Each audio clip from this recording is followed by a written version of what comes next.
Hello and welcome back to the Liminal Branch Library, the archive in the seams. I'm your Archivist and Librarian, Mordio Crow. And tonight we're back to where chaos reigns with our retinue beside me. Hello, retinue. Hello. Hello. Hello. How's everyone doing? Let's see. Quick lightning introductions because we're in a lightning aspected location, starting as we did last time. All the way down at the end, we have Lena playing as Shion. I am Lena. I draw. And next to her, we have Hambone playing as Merlin. I wonder what was. And next to Hambone, we have Amasha playing as Chantrelle. Hello, I like mushrooms. And continuing on down the line, we have Nova playing as Chalice. Glass. And last but not least, directly adjacent to me right here, we have Katie playing as Verne. Vote for me. Yes, a vote We already for Verne. did. That's why we're here.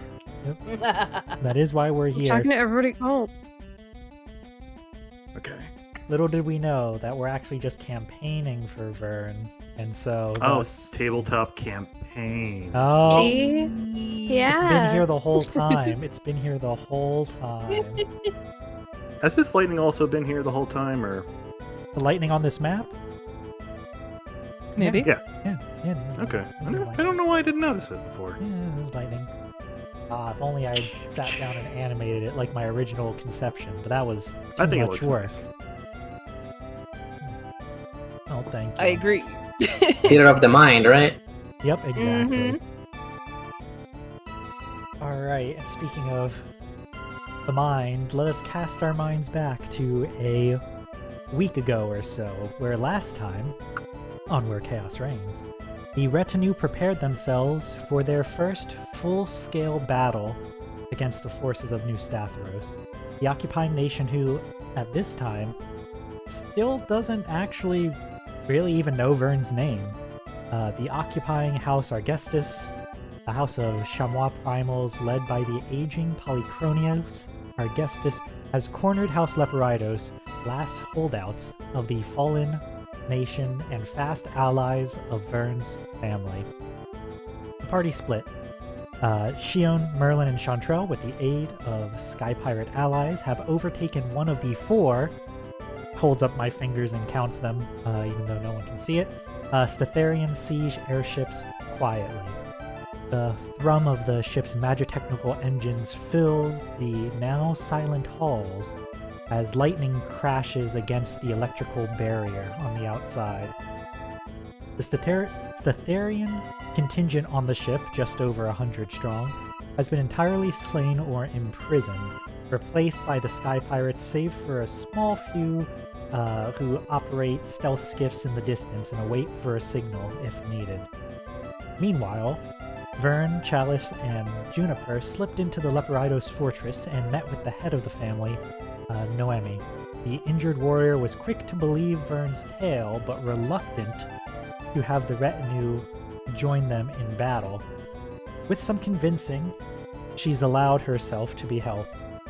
Chalice and Verne have aided the local defenders, led by Ariel Salminas and an apprentice mage named Patatita, to create a lightning rod of sorts to aid in the targeting of the fortress's remaining electrical defenses.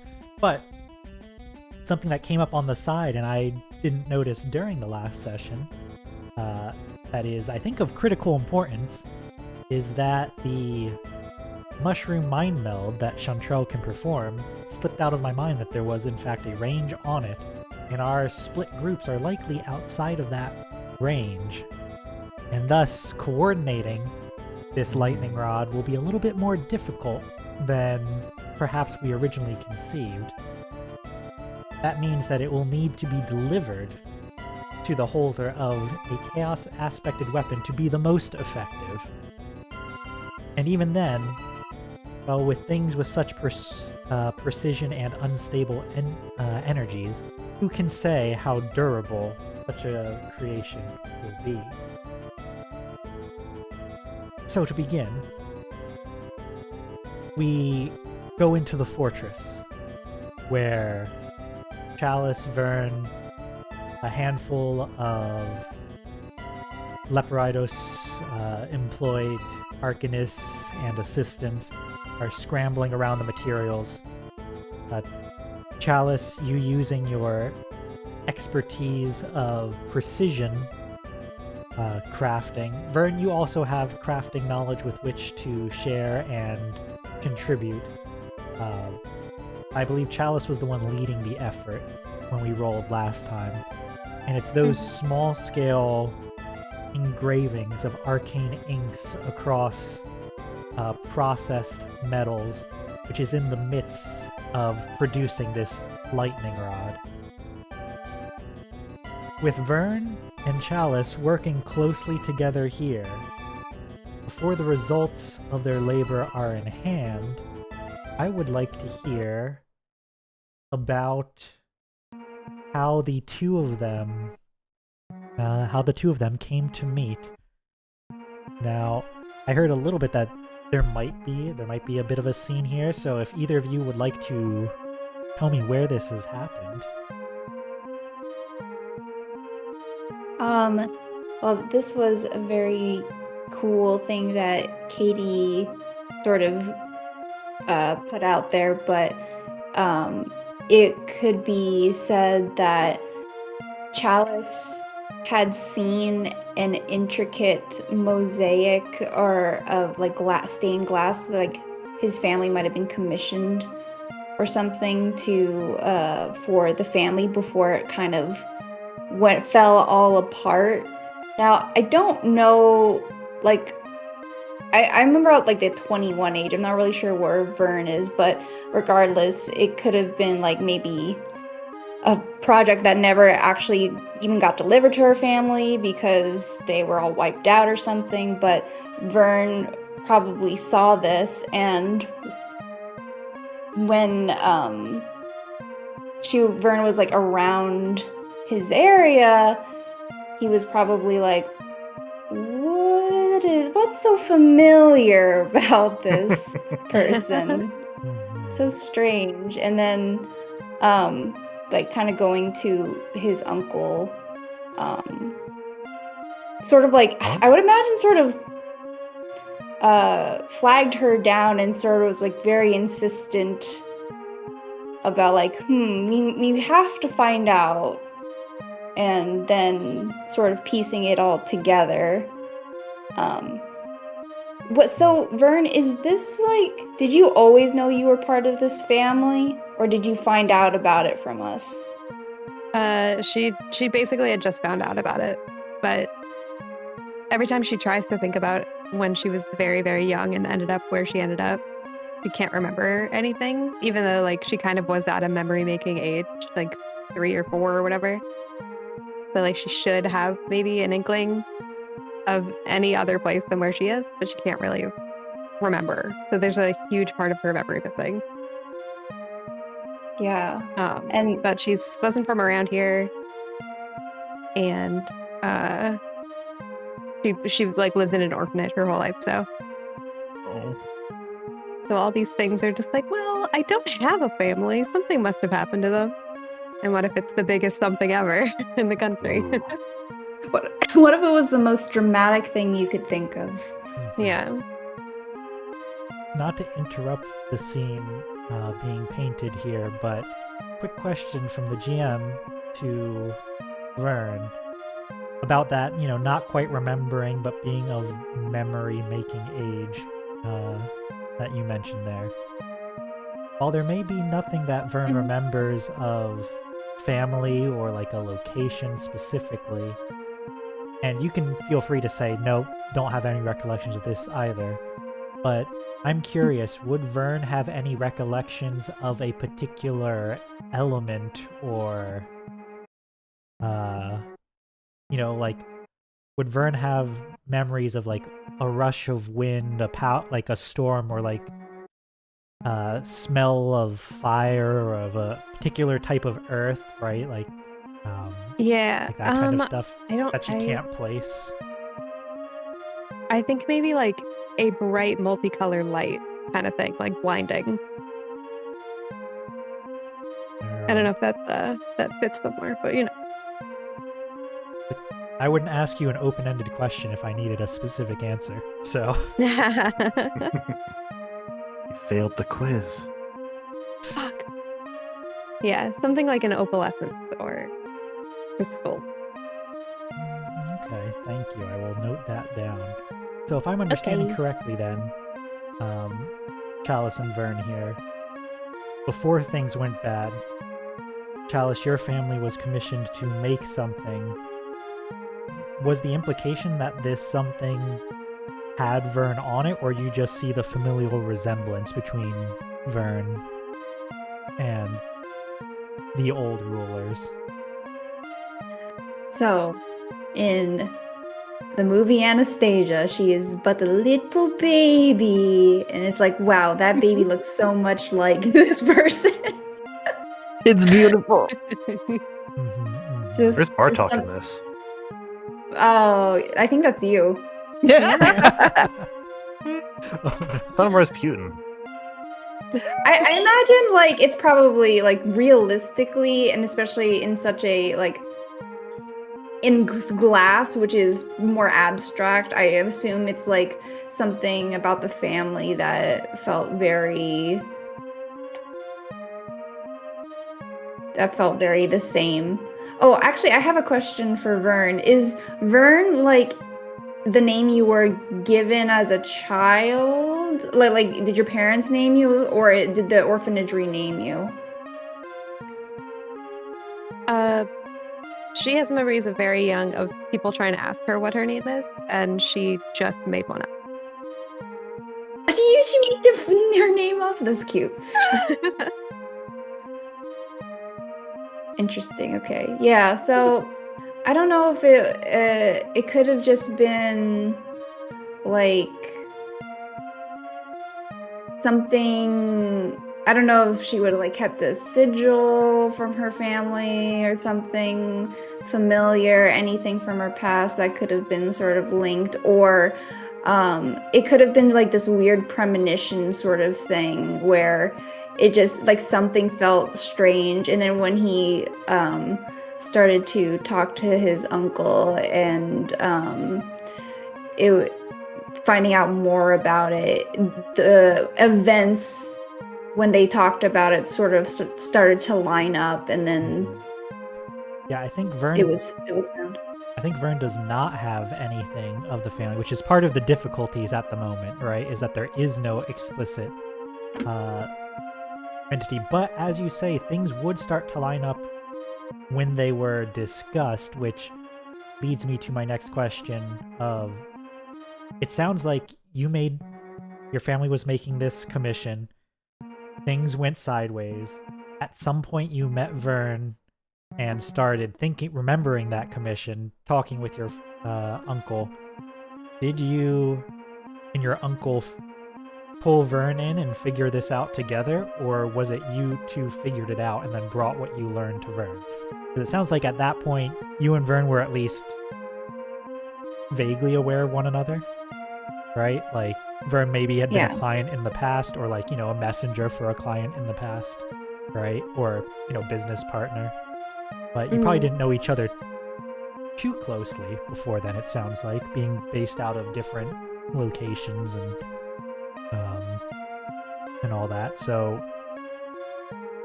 I guess what I'm asking is, Chalice, did you have this theory and then go to Verne to try to see if the pieces fit?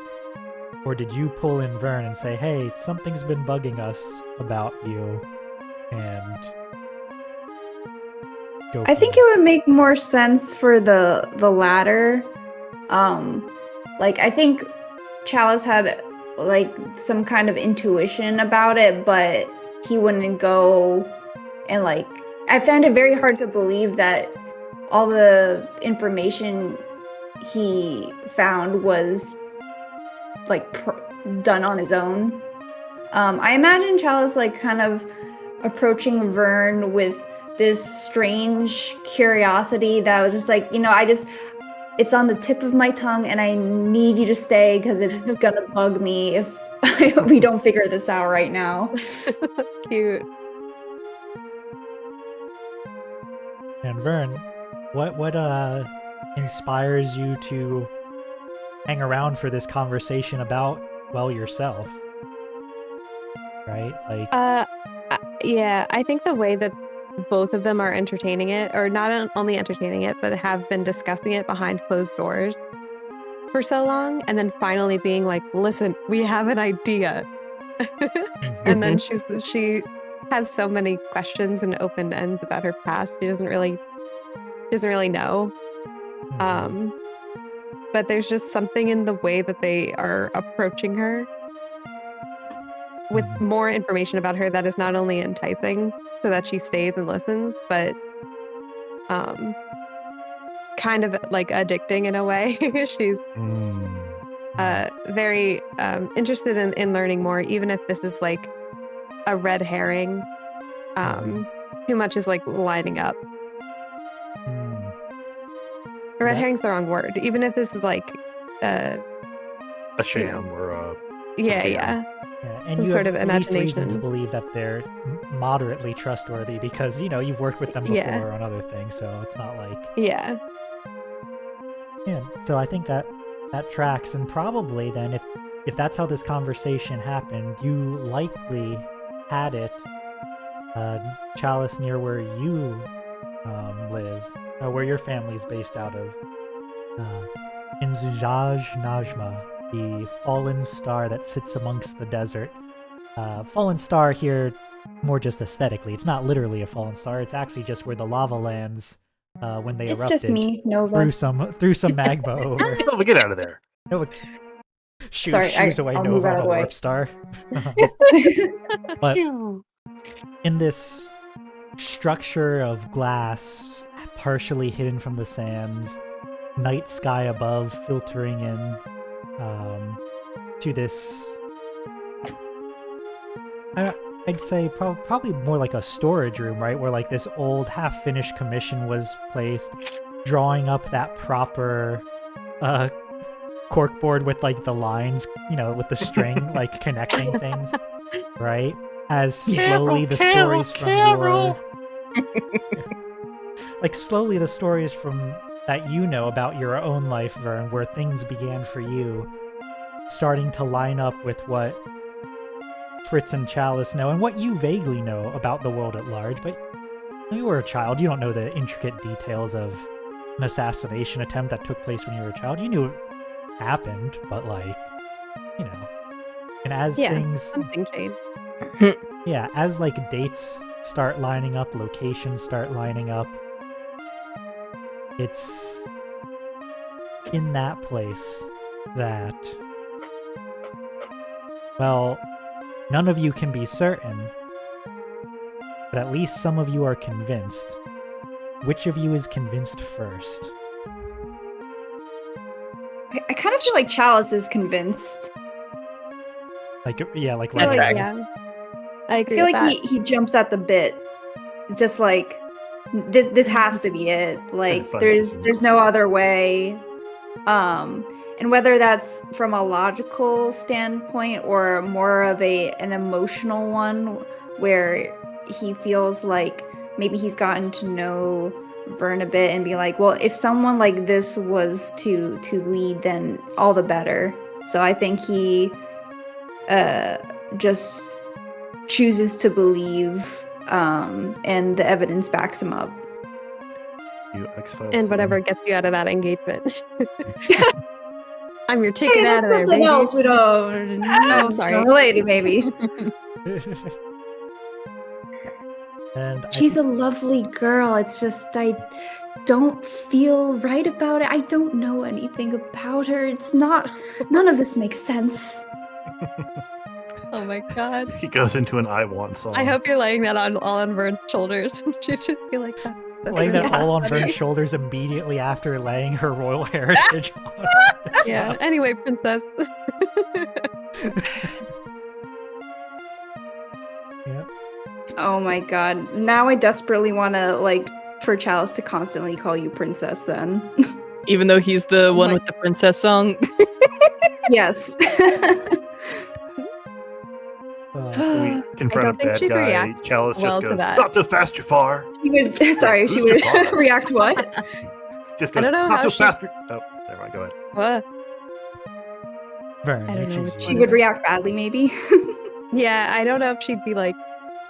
I think she'd get extremely blushy and be like, I don't know if that's the right word. I don't know. It's like, oh, well, sorry. Yes, it's probably not appropriate, especially since your debut hasn't even happened. We should keep it really under wraps. The debutante. Yes, until that time. None of that. Right, of for me, course. none Just of in it. private. Yeah. What? okay. What? All right. Well, all right. She's too flustered to correct him, so maybe, yeah. Maybe he think- does call her princess in private. Now, I could see an opportunity here, and you two can tell me if you think if it doesn't quite fit, but for Fritz, Chalice's uncle, to do the clear throat, the ahem, right? Like, Chalice, you really do need to be careful, especially here. Right, of course. I've lost. I was just so excited. I'm sorry, Vern. Of course. And he give you a bit of a reassuring smile first, after he just sort of like cut in to be like, hey, stop that. Then also to Vern. and Cut say- that out, smacks him upside the head. It's a Fritz bottle. I don't feel like Fritz has the energy to smack someone upside the head, but No, he's tired. depressed. He's a Yeah. depressed guy. It's their servant to do it. he would add, please do not confuse my desire to be covert with a lack of excitement. I certainly share my nephew's elation at this revelation. But until the time is right, you ought to guard your identity as secretly as you can, as if we never even had this conversation. Because if we could figure it out, so too can someone else. And I imagine somewhere that we won't see the scene this time, perhaps next time, we'll see how Shion or Merlin managed to figure it out independently and track their way to Fun. it as well. Is there anything you two want to add to this before we cut back to the present? I don't think so. Not particularly. Alright, then as we fade from that storage room turned study and return to this study turned eclectic workshop, the lightning rod is completed. Chalice and Vern, what does it look like? I guess what materials did we have on hand? Probably a lot of the stone, like the stone, clay, and brick sort of materials. There likely is some amount of magical metals of all sorts, just kept in, for times like these, right? So you likely have bits of enchanted gold if you need them. Well, it's probably a little slapdash because we are doing this on a time limit. Mm-hmm. So I imagine it's kind of like very simple and practical as much as it can be. There's not really a flourish that we can really say. At least that's what I imagine. Yeah. Okay. I'm trying to think. It's like a Muppets production looking spire Amazing. of like redstone and gold and things just, I don't know. Wrapped Soldered together together. tightly with cloth and things to hold it Yeah. in places where contacts need to be touching, but you don't I was have thinking, time to like, fuse them. Edit and he double D made something. With that done, Juniper, who's nearby, holds out a hand and says, "You need someone to run it over to them, right?" Oh my god. Yeah, we do. This is going to be their lightning rod. She just realized she hadn't had Chantrelle's voice in her ear. Are you? Can you be fast enough? Can you be safe enough? Fast enough? Yes. The other one? We'll see. God. Okay. Either way, you two are probably better off staying here. You're gonna have very, if I understand what you were saying as you were making it, you'll have very limited communication with the other side, so probably best that you remain to trigger it. Got it. Can Verne do anything in way of a command or a consort to kind of give Juniper a burst, maybe, of help? Ooh. Like you want to ask Leporaydos for stuff, right? Like, either That stuff for or an escort yeah, like somebody on the Leporaydos squad can give Juniper like the best route to go, where to avoid, things like that. Maybe Yeah. she can coordinate. I think, you know what, you can give me a command roll, but I think the stakes here are very low, right? So it can be a Okay. controlled Controlled. standard. Right. Or I should say the stakes are low for you, Oops. right? Like if it's things, Yeah. there's not much that's going to go wrong for you, so... In the planning stage, yeah. If things Juniper's go wrong, we gonna can have a just hell of a leave. time. Yeah, you get Leporaydos to do what they can. I think in terms of routes, they'll be able to share what they know of the patrols of the, of like the sea ships, and maybe one of the Leporaydos soldiers can hop on the back of Juniper's skiff with with a bow or something to provide some Gatling level gun. Gatling gun. I don't think they have a spare Gatling gun. But yeah, we can throw on a spare soldier or two plus some routes, and you will have Juniper get on that skiff and get on the way as soon as possible, which is extremely important because moving to the exterior part of the retinue, you are all on the cusp of some violence, if I recall correctly. Sure are. Yeah, I love violence. Shion's in her I love violence shirt. That's what I wear under these robes. Yeah. The I Love Violence t-shirt, yeah. Alright, so team about to... Is any of you familiar with the webcomic Paranatural? No. Oh, That sounds yeah. familiar. Well, there is a character at one point who wears a t-shirt that's pink and has in like cursive just the word violence. So I think Shion would also own that shirt. Oh my god. Very nice. Sorry about the interruption. Nope, you're good. You're good. Alright, well, as we switch out to the party outside, a reminder of where we left them. Your siege ship was just called for its refueling and rotation and staff rotation pass, and so you've been directed to a landing site. Now, I gave you the choice at the end of the last session whether you wanted to attack the other siege airships on the way, thus revealing yourself before you landed, or land without revealing the deception. And at the time, you had declared that you wanted to try to take down those siege airships while you could. I assume that's still the same decision that you wanted to make. And I will, before we get into the roles, we're going to introduce the combat mechanics of this, or sorry, not the combat mechanics, the large-scale battle mechanics of this system. Oh. So this system does have its own separate little set of rules for specifically big battles that include more than just you guys as individuals. Big battles. These battles come with essentially more of a mechanic that you're already familiar with, which is clocks. But you have very specific sets of them.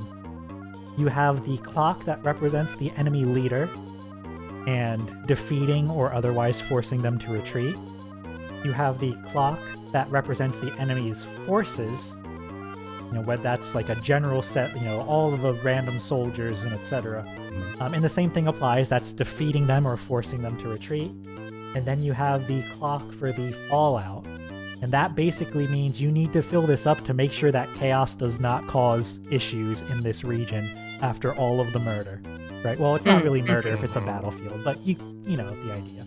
So, in this top left corner... Sorry, what was that? I guess. Wow. Never mind.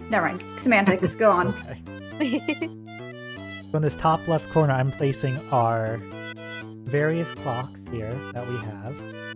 I'm actually going to put 2 clocks for... Oops, the name didn't change. Hold on. His name should be Field. There we go. Field Air. So I'm putting 2 separate clocks for the enemy field forces, 1 for the air and 1 for the ground. And the field for the air is going to start ticked to represent that you currently have 1 of the 4 airships, right? Not in the enemy control. And finally, the fallout clock is relatively small because right now there hasn't been... I'm going to slide these over. Right now there hasn't been a lot of death and destruction, just on the 1 airship, and you all are professionals, Merlin especially. You'd know the magics needed to stabilize someone to prevent them from having a chaotic burst. If you didn't, it would just be hard to do your job, right? So, as you've been going stealthily, it's pretty easy to stay on top of things. But if this turns into a chaotic melee of skiffs flying by and shooting at soldiers on the ground who are shooting back, and skiffs getting sent spiraling into cacti, then that's when you run into the potential of this fallout clock getting bigger, right? I forgot that happens when people die. Yep. Now the good news is, usually not right away. Usually you do have some time to address it. But, well, certain things, certain chaos weapons wielded by members of the retinue may make such things trigger faster if it comes to it. So, we just gotta keep that in mind as well. Now then, for the airships and launching your surprise attack, what role, if any, do you imagine that you 3 from the retinue have in using the airship's weaponry against the other ones?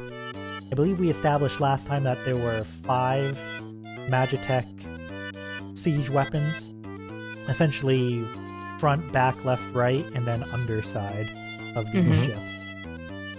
Are any of you particularly skilled in such things and would be getting into one? Are any of you trying to coordinate the attack? Are any of you doing What something skill else? would that be? Depends on Like what a you're trying to do, man? I suppose. For the weaponry. Weaponry? It's a ranged weapon, so if you think you'd know how to use it, then probably, I believe finesse is the ranged weapon. So, it might be a case of Chantrelle hasn't used these before, but has used something analogous, right? Whether that's... I'm intrigued. I don't know. Yeah, because I Are don't the know. Go on. Yeah, Shion, while piloting the ship, is that supposed to be something that the other pirates that came with us are doing? the pirates are certainly assisting with it. If you would like to be lead on it, you are more than welcome to.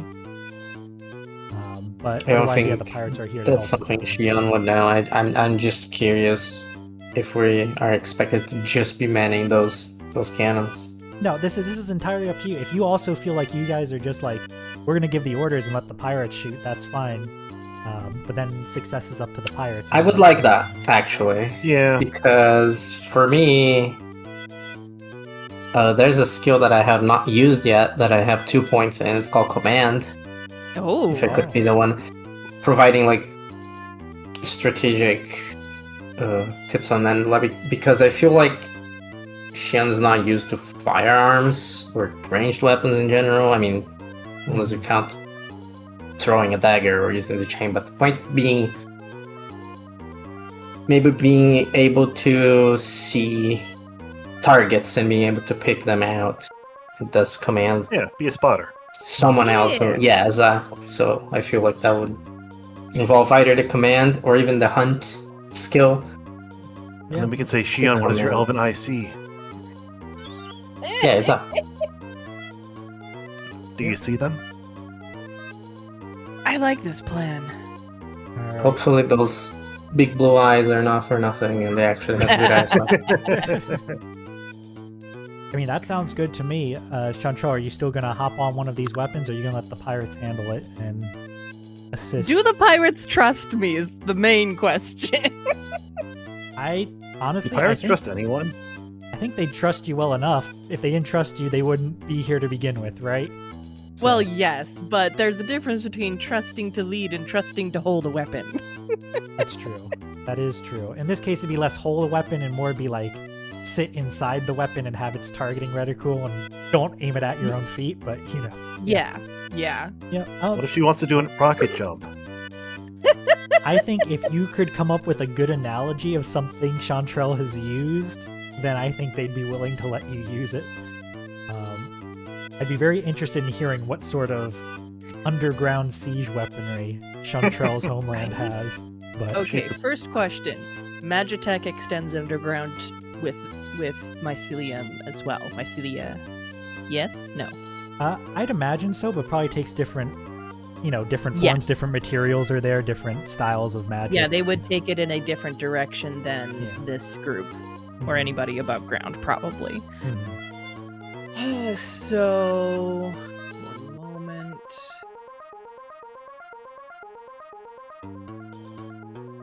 How far apart are the guns?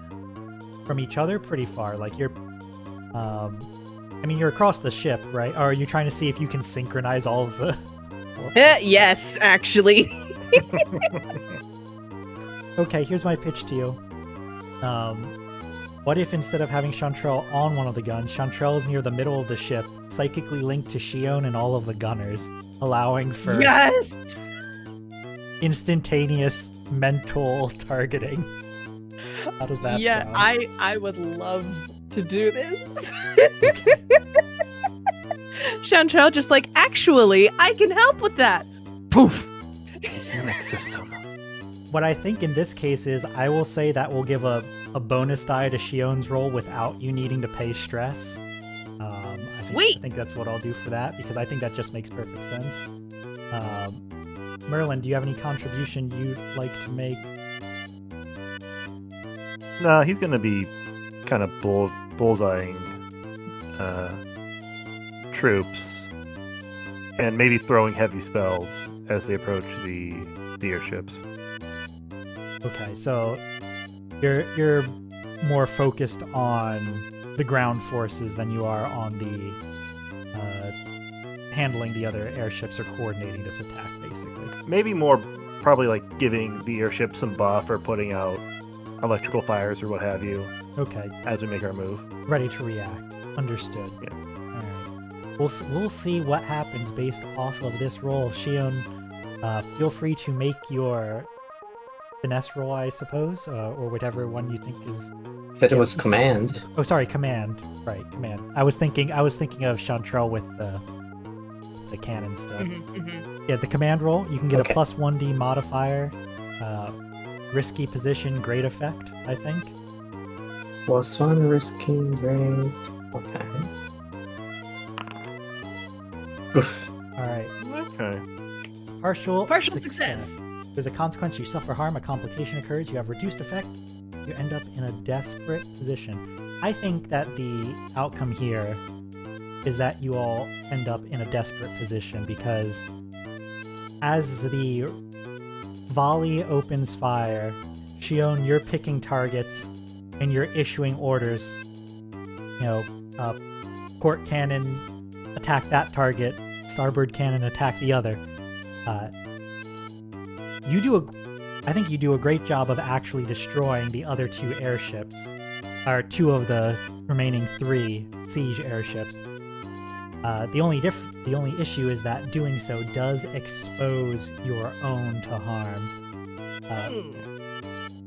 Real quick, did Shion, did you or Chantrelle have any particular flair you wish to add to this coordination? In what sense? I don't know, like what's Shion's style of calling targets? I'm assuming very curt and very direct, right? Like, Yeah, exactly. Port cannon, Think of 7 fucking... o'clock, right? they're just gonna be staring intently at one point, and we'll probably just say like, 3 o'clock or whatever, right, for Mhm. position. Lock the fuck in. Over there. Over there. I like No, I think it was a little more commanding than that. I imagine Shion staring at the battlefield, eyes darting back and forth, issuing these concise commands. And then Chantrelle, you're elsewhere in the ship, essentially seeing, you're not literally seeing the same thing, but you're getting the color of those visions from those short bits of words and then passing them along.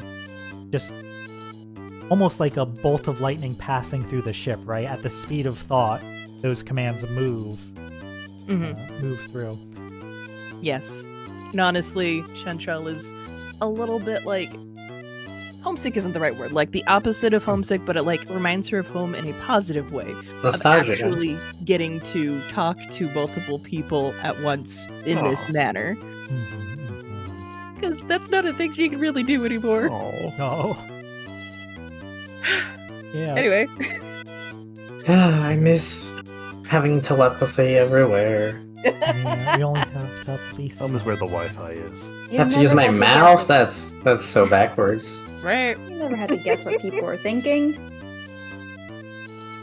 We were like the Borg. It was great. All right, from inside the fortress, Verne and Chalice, you hear the thunderous roar of the siege weapons opening fire. And then, well, you still hear the thunder of the storm above, but there's no shaking in the buildings, which leads both of you to understand that the battle has already started, and Juniper has only just left.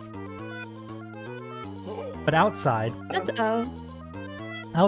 Yeah, we just simultaneously go, uh-oh. The studio audience laughs. Yeah. outside Merlin, as the expertly coordinated attack on the two siege airships is underway. They begin to catch fire, and as their weapons swivel, they're lit up with the attacks from your own ship. They begin to sink towards the farmlands below. You notice that the soldiers on the ground are very quickly adjusting some of their own weaponry. Your ship was coming in for a landing to resupply and, have a change in shifts. So you don't have a lot of room to maneuver, and you can see the ground-based artillery getting ready to fire. As the one poised for defense, what do you do to try to prevent the slow-moving, low-flying airship from being perforated from below? Can I cast gravity on the forces down below? Yeah, do something to try to hold them down. Make it super heavy for them so they can't barely stand, and anything they fire will actually miss completely. You can certainly try it, and if you succeed, you can certainly try it, but you're gonna need to tell me. Let's see, what skill do we think that will be? Right, this way to exert probably the control. magics. There's no magic. Sorry. I was thinking of the other one. Yeah, so you have to be able to justify a skill roll for it. But if you Attune? Attune, That's isn't that understanding how magic works? let me read the quick reference that we have in our journal here.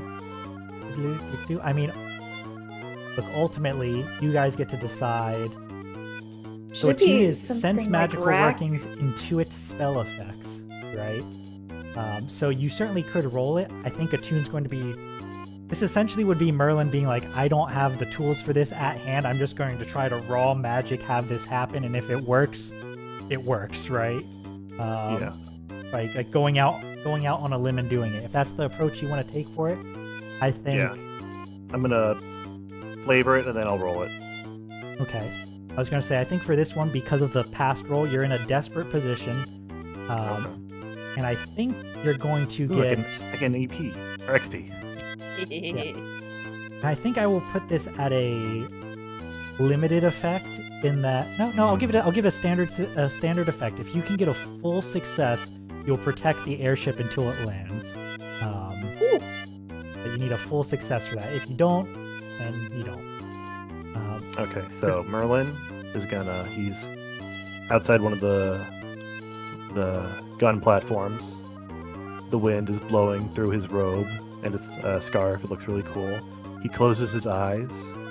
Well, first he looks at the ground troops over there. He looks at the artillery, where they're stationed, and he fixates on a point there.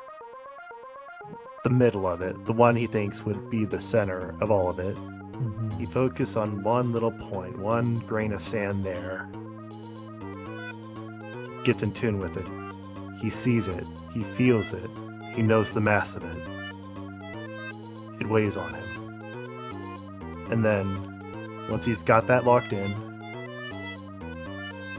he expands the mass within it without changing its size. So everything becomes attracted to it, near it. Let's see how well he does that.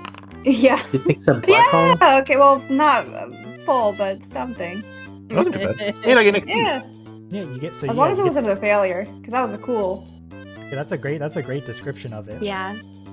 I think what causes it to be a partial success rather than a full success is He that loses his hat, and everyone sees he's bald. Oh no! Don't look! Don't look! no, I think it's She's just bald. She's bald, and she's her. Sorry. Anyway. I think there's what Yes, thank you. I think it's just that you're fast enough to get all of them except for one, and like just after it fires it, and your spell expands to encompass that artillery as well. So it just gets the one good shot off.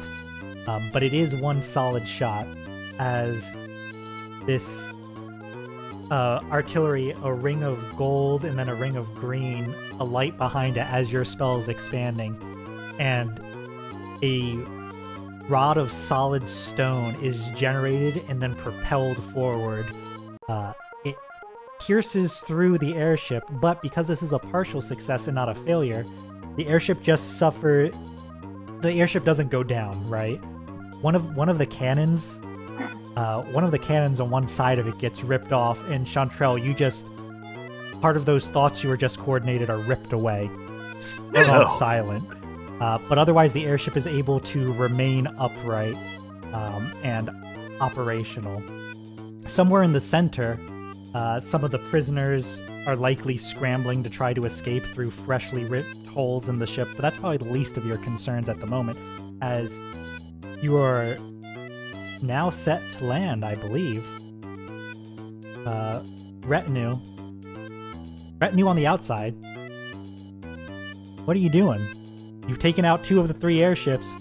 You're under fire. The artillery is temporarily suppressed while Merlin's holding the spell, which he certainly can't do indefinitely, but he might be able to do for the next maneuver, perhaps. What are you guys trying to do? We need to get out of here. Looks like we're gonna have to jump, right? We're not gonna Technically, simply the airship's jump. still intact. You have most of the cannon, and it's not crashing. Yeah, but we're gonna be a target. It's true, you will be a target. So, And honestly, like Shion doesn't like being there, pretty much. yeah, it was fine when there were the enemies to fight up here, but now there's no more enemies to fight up here. Yeah. The killing is down there, so I want to go down there. Chantrelle will prod first and be like, can we use the artillery we have to take out what is right below us? Yep, yeah, it is possible. It is possible. I would like to try and do that because I would like to not worry as much. You know? Yeah. All right, sounds good. I imagine Merlin, you try to hold it in place as long as you can. Shion, you make your way towards the ground. You're making your way towards the ground, or like towards the skiffs to get off the ship. I think that what I would want to do is to toss my chain, have the ship find something to use it as a grappling hook, basically, to descend. Ooh. Oh, very nice, very nice. Yeah, because you guys are getting nice and low towards the ground now, right? So you could land potentially as you go by one of these like one of the damaged towers. Maybe throw your chain out onto the tower and then slide down the side there. Ooh. That seems stylish. Rappel down. Yeah. Yeah. All right, sounds good. So Shion's leaving the ship. Chantrelle, you're trying to get them to fire underneath you, but you also can tell. I assume Shion's like, all right, I'm heading down on the voice chat before heading out, or is that Yeah. is that a yes?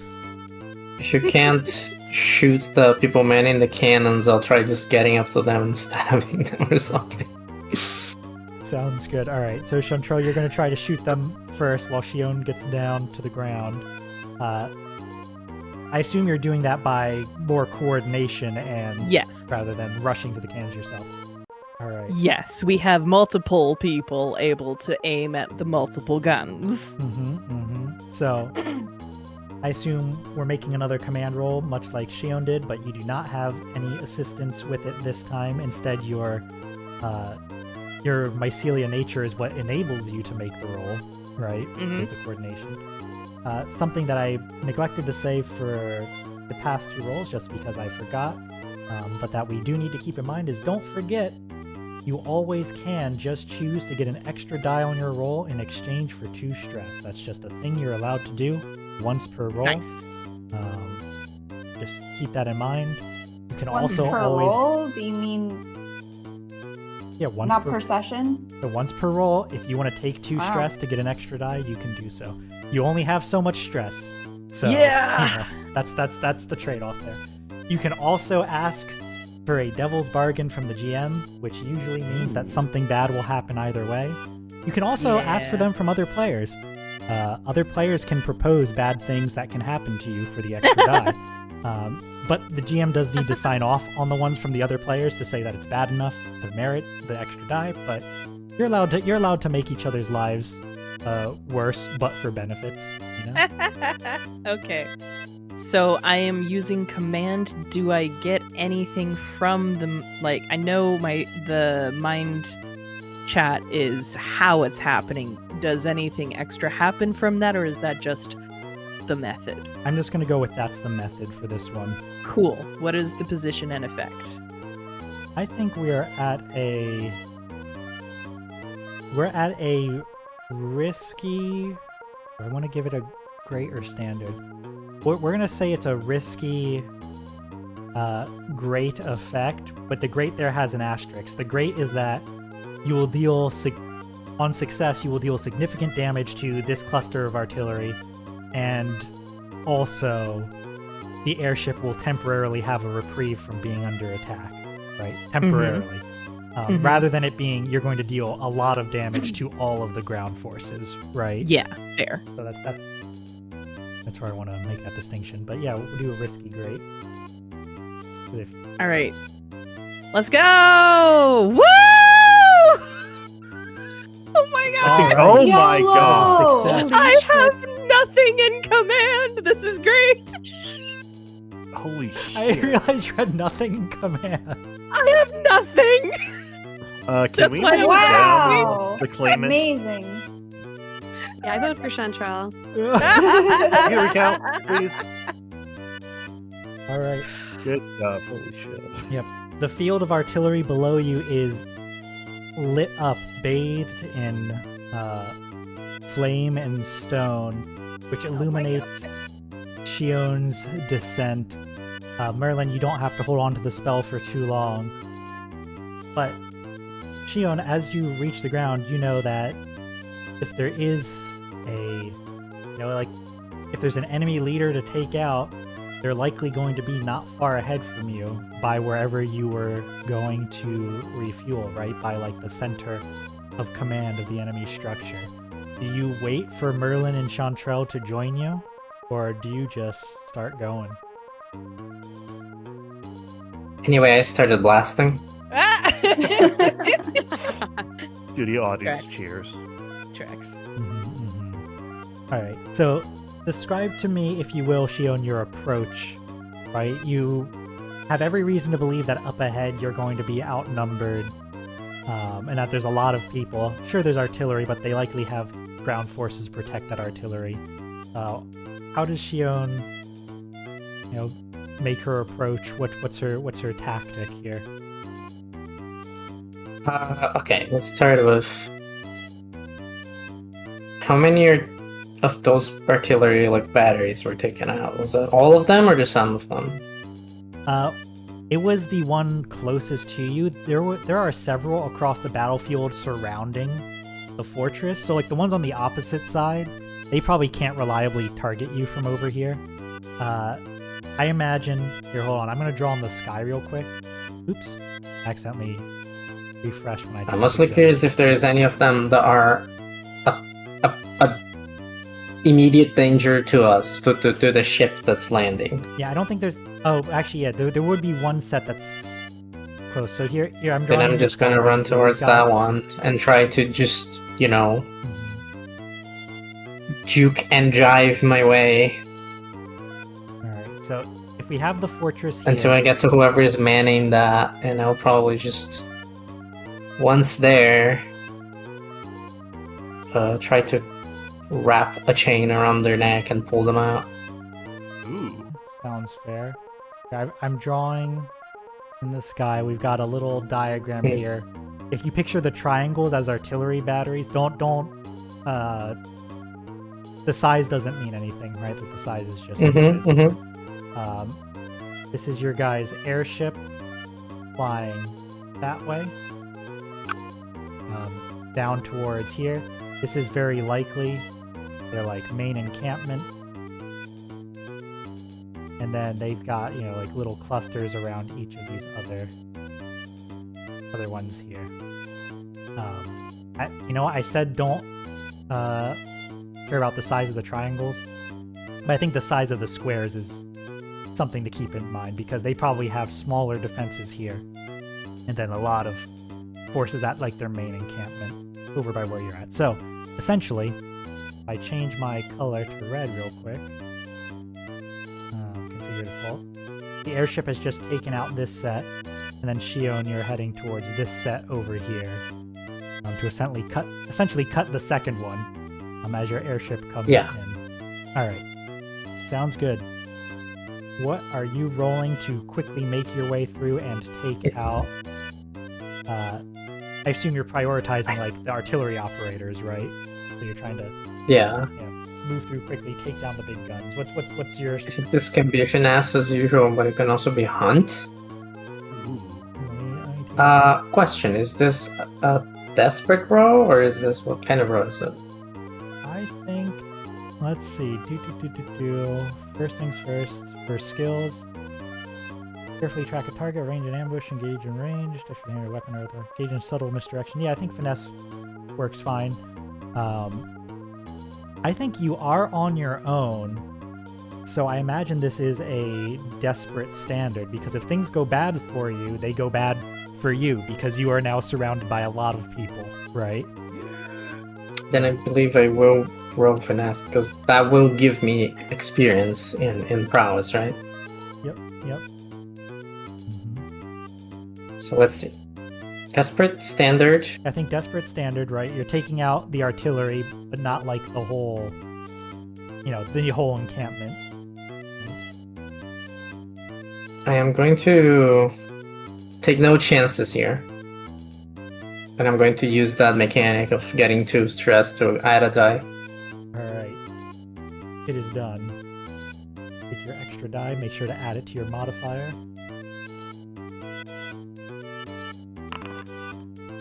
Woo! Ooh, a success. Nice. Ooh, feel it. Alright. We're lucky today. Knocking on wood. Yeah. Alright, Shion, how do you cut your way through this encampment, right? There's trenches dug, there's cacti, there's stone barriers, and then plus the actual Magitech equipment itself. Shield generators keep the lightning from affecting the equipment. What? Sorry, you were starting.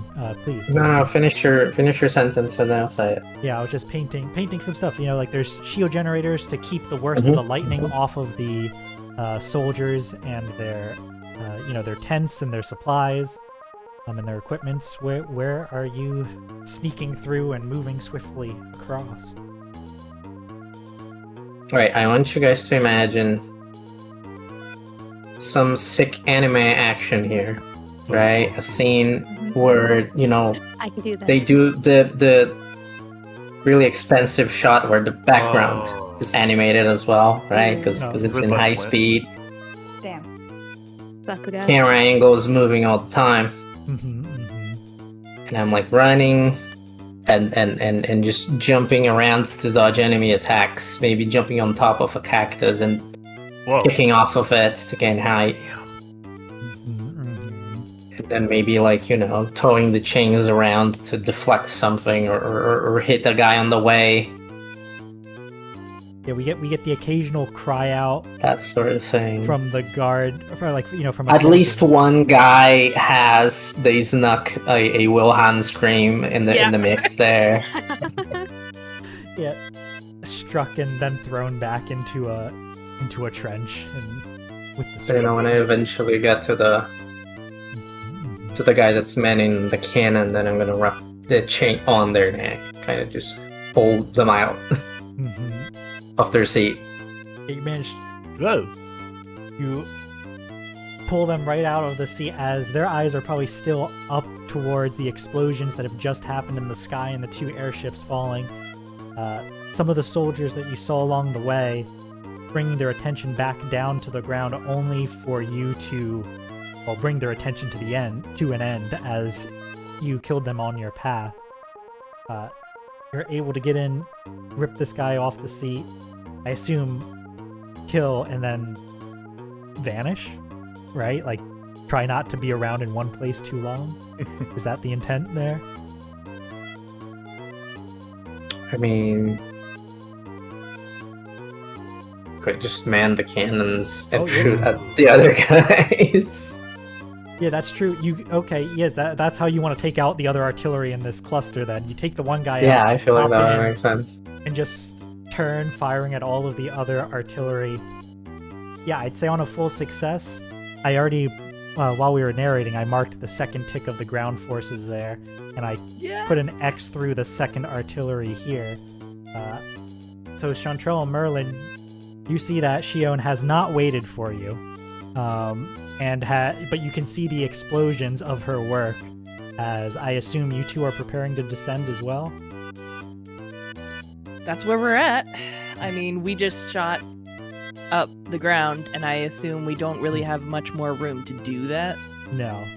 Now the question I have then is, if you are heading to the ground, are you calling for the Sky Pirates to join you on the ground? Are you asking for them to remain nearby and support you from above? Or are you asking them to go after the last remaining siege airship? Ooh. If you don't have them I would with you at say- all, you will be severely outnumbered. Yeah. Just keep most of them in the air on the ship while we're on the ground. Have a few pirates with us. That sounds reasonable. I think I would tell the gunners to keep an eye out and aim for big hitters, but stay in the area because we're gonna need it. All right, sounds good. So you're gonna have the airship around for support. You'll get maybe a dozen or so, maybe 20 Sky Pirates to become ground pirates with you as you head towards the ground. Pirates! Oh my god! As you're rappelling down from the ship, I imagine like throwing out some ropes and just descending the last 10-20 meters on your own rather than fully land. As you are descending, Juniper's skiff flies up alongside the ship, and they look over. They see you, Chantrelle. They see you, Merlin, and they look. Like, where's the other one? I point at. We pointed the trail of bodies. She left her wake. All right. Juniper just like the one that I needed to.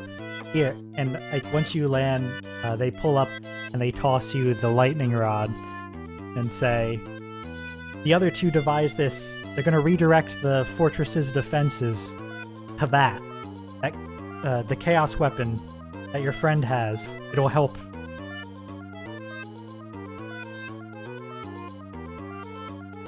Okay. Are doing this.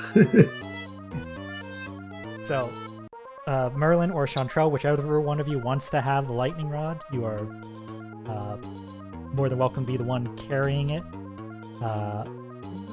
You do not need the chaos weapon to use it, but it would likely make it a lot better if you did. So just keep that in mind. Just saying. Yeah. Chantrelle, would you mind holding this since I'm a little shocked? Yeah, before? yeah, I got it. Yeah. Since I've been electrified recently.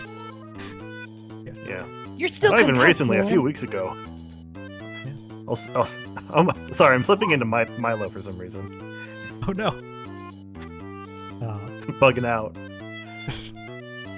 I need to be right back for a moment. Okay, Oh. yeah, sure. No problem. Oh. Well, in that case, I want to sleep into Milo. What the fuck's going on? nostalgia. Cannolis. As- Capicola. Gravy. As Chantrelle's stepping out for a moment, I have something we can cut to, which is Chalice and Verne, you two over there. Hello. Yeah. Me. What do the two of you do once your creation is on its way? Right, like you're at the area where they're currently moving all of those electrical capacitors, right? Those chaos capacitors, and loading them up into what they had already, right? Like they were already building what they were hoping would knock out the airships, right? Mhm. So they're loading them up into that, which has now been rigged to aim towards your lightning rod instead. Be a little bit more precise, but they're moving all of these defensive, containers over and getting them set up. What are you two doing during that? Are you physically helping out? Are you taking a moment to breathe after all of your designing and crafting? Verne would want to help, but she'd want to go talk to Noemi. Oh yeah, okay. Sounds good. Yeah, Noemi has left her chambers to go. I believe she said last time that she was going to go rally the troops, tell them that you were here basically, and use that as inspiration to try to Okay. get some morale out of people for what was likely to be a very difficult bloody battle ahead. Yeah, did they like my food?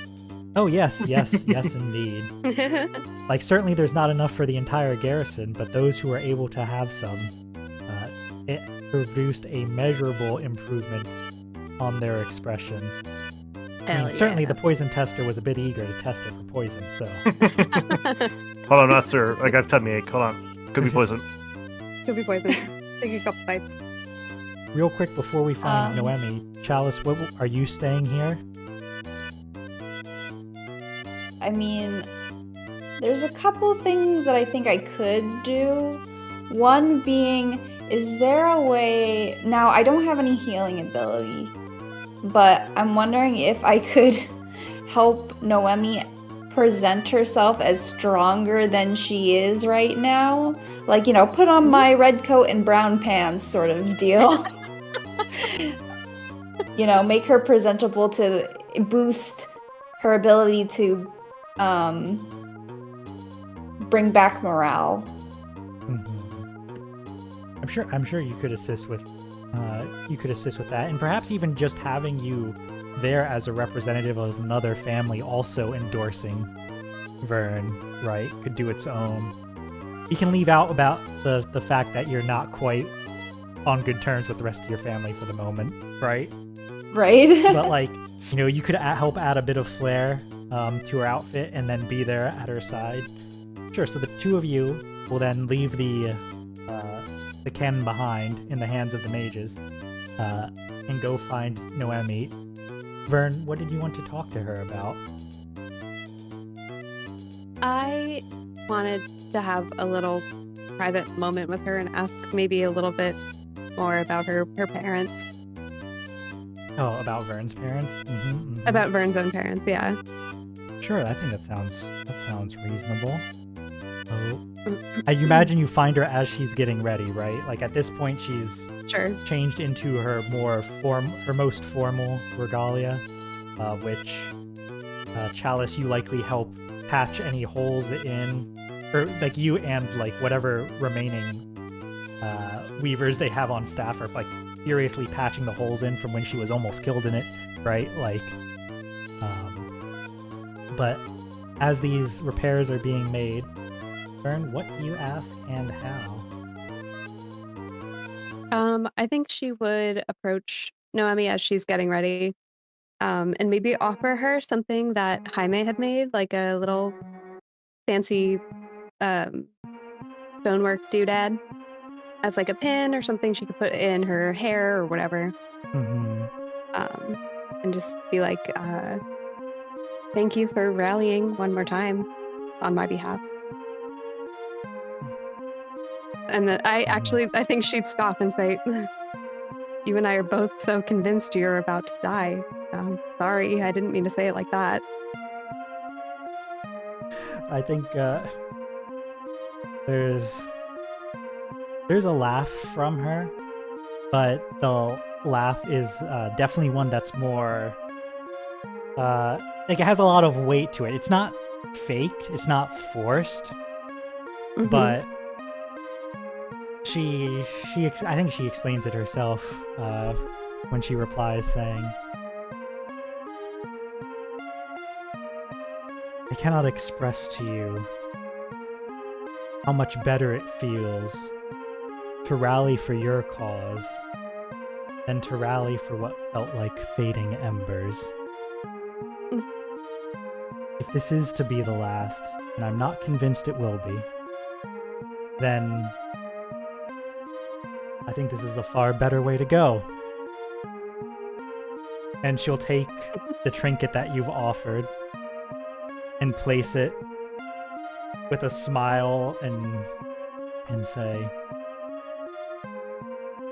"It's much better to fight when you believe there is yet hope to the cause. And your arrival has given us that, or has given me that, and soon it will give all of us that."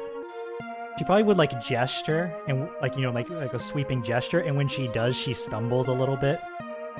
Has yeah. to readjust, right? I think Verne would go to steady her, but like Mhm. let her do it herself. I think she would take Uh, Verne's help in this moment, in this, private getting ready Yeah. moment.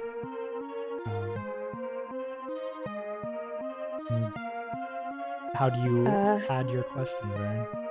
That's how I'm trying to think. Oh, I think she would probably be like, "Do you have any memories you could draw on, maybe, to help me lead better? Maybe some people you knew once?" Eyebrows.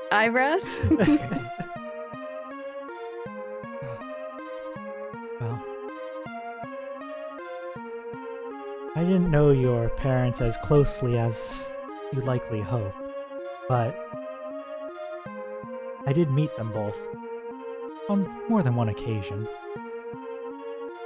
Your father and you have more in common than you might imagine.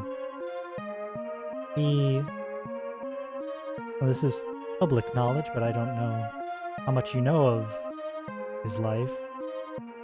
He was the second son and was not intended to take to the throne. Oh. His elder sibling fell to disease just on the cusp of adulthood, and so your father spent much of his youth out in the city, and while he certainly had a noble's education and did not want for much, the demands of the crown were not something he was prepared for. Or I should say the preparations for it were much abbreviated compared to what his brother had gotten.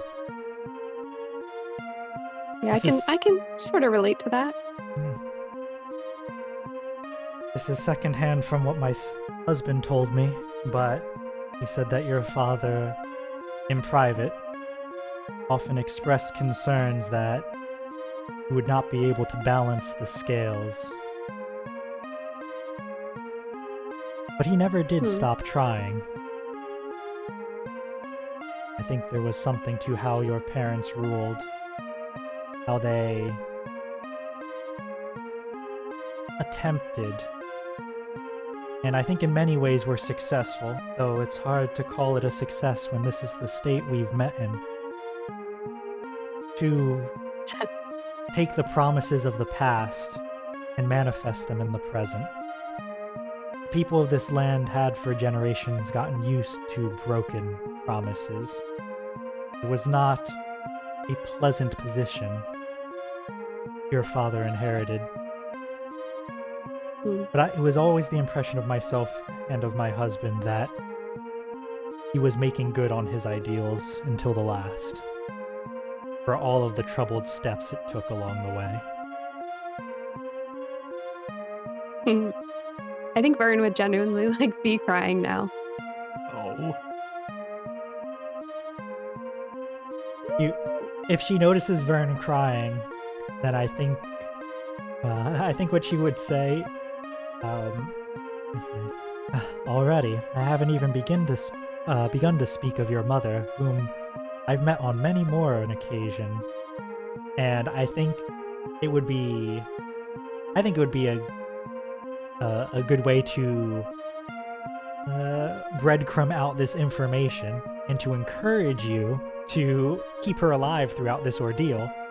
If we just hear about the father for now, and if we get to hear about the mother a bit more later, and we leave with Verne crying a bit. You devious dog. Yeah. So, It's gonna suck when she dies. No. Who? If she's getting ready, then she still has to address her. yeah. The what's left of her army. Mhm. Verne would offer her arm for stability and walk her to that room. Yeah, that sounds. I think while doing that, she would want to say something to the effect of, "Thank you for letting me steal a moment of your time. I think your son-in-law deserves it more." So You say that.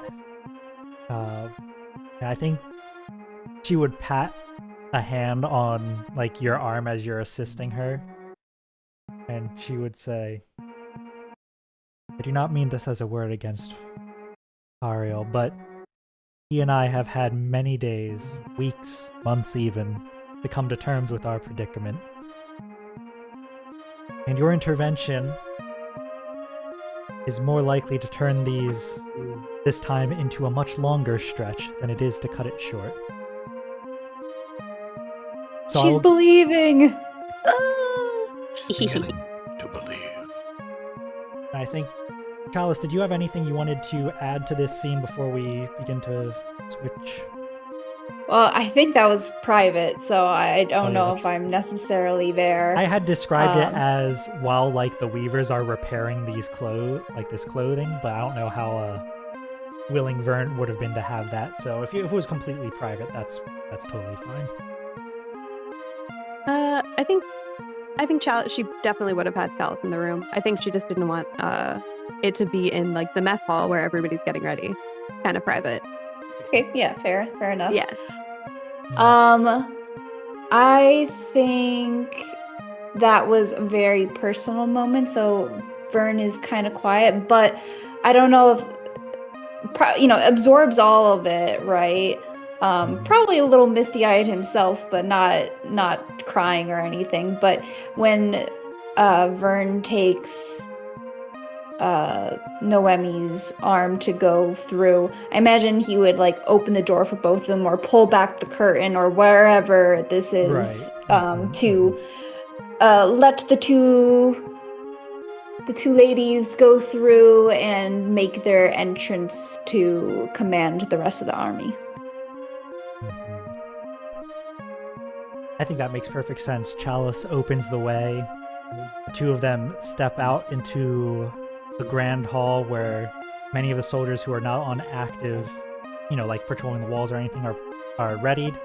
And just as her ladyship Noemi Leporaydos begins to speak, the fortress rumbles as the 4th airship begins its bombardment, and the magical defenses are currently in the midst of being reallocated to offense.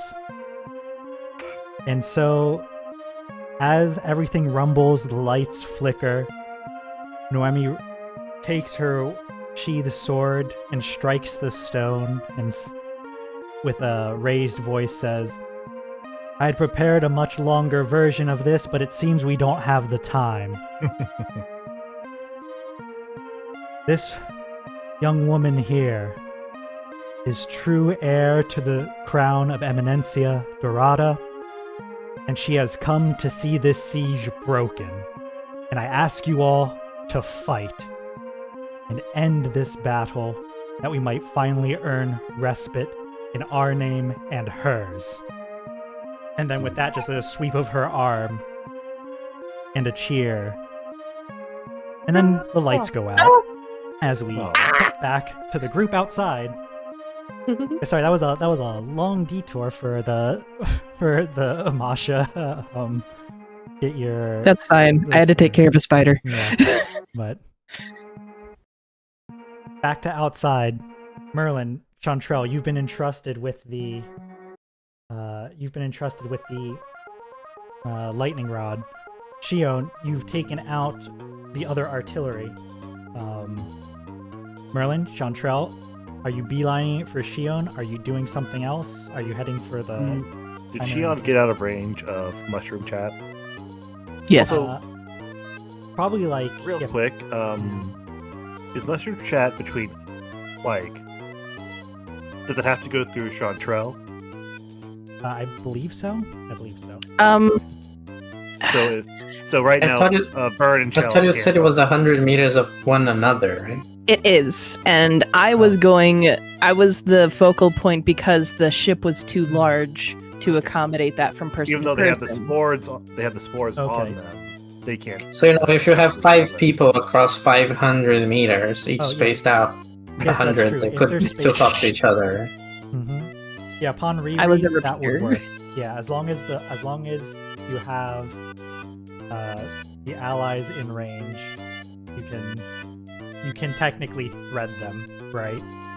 Have them all at 100-meter intervals and relay the messages one by one down the line. A very silly telephone game. It only gets you half a kilometer, so it's not like it gets you that far. But No. But We tried and relay a message to Shion. So it would be just a kilometer if you had 10 people. What the hell is a lightning Todd? okay. Chantrelle is going to try and find Shion because lightning rod would be better in her hands. Well, if you... Can I do an action using a piece of equipment? depends on what you want to do. But before you do, Shion, what were you going to say? If you noticed, one of the artillery... What are those things called? Cannon? Yeah, cannon. Yeah, I guess if you saw one cannon shoot the other, you might have an idea of where I might be. That's true. Merlin, what item were you thinking of using? Basically, I guess it would be a riding horse, like a mount, Oh, but I want it to be like a flying carpet. Oh, yeah, sure, certainly. Add that to your loadout there. Beautiful. Alright, so I reach inside my robe and I pull out a very tightly packed carpet and unfurl it. And then I sit in the middle, I sit in the middle of it and about to raise my hands, and then I look back at Chantrelle and I scoot on my butt a little bit further up so she has room. And I go, sit down. Okay. She is absolutely going to sit down. She has never ridden this kind of thing. Okay, What I want to know is, does it the moment you unfurl it, instead of it going into the ground, it just stays hovering a few feet above the ground? I have to activate it first. Okay. So you don't yet know. Chantrelle Is does that- not yet know this is a flying carpet. Yeah, no. Chantrelle Merlin is just usually like, oh, are keeps you going it, to cast something? Yeah, no, they're the smart safe enough spot. to figure that out. Just watch. The wizard is doing something, so I'll trust. I'm actually gonna pray towards Mecca. No. Yeah. So she gets on. I go whoop, lift my hands, little flourish, and then it hovers off the ground, and we make our way towards Shion. There will be a small yelp as that happens. Oh, sorry, this is a flying carpet.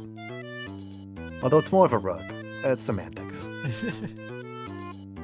So as you two take off on the flying carpet towards Shion, the airship above you begins lifting off again so that it can have a better vantage point, but its remaining artillery is firing down towards the main encampment, like this area in bombardment.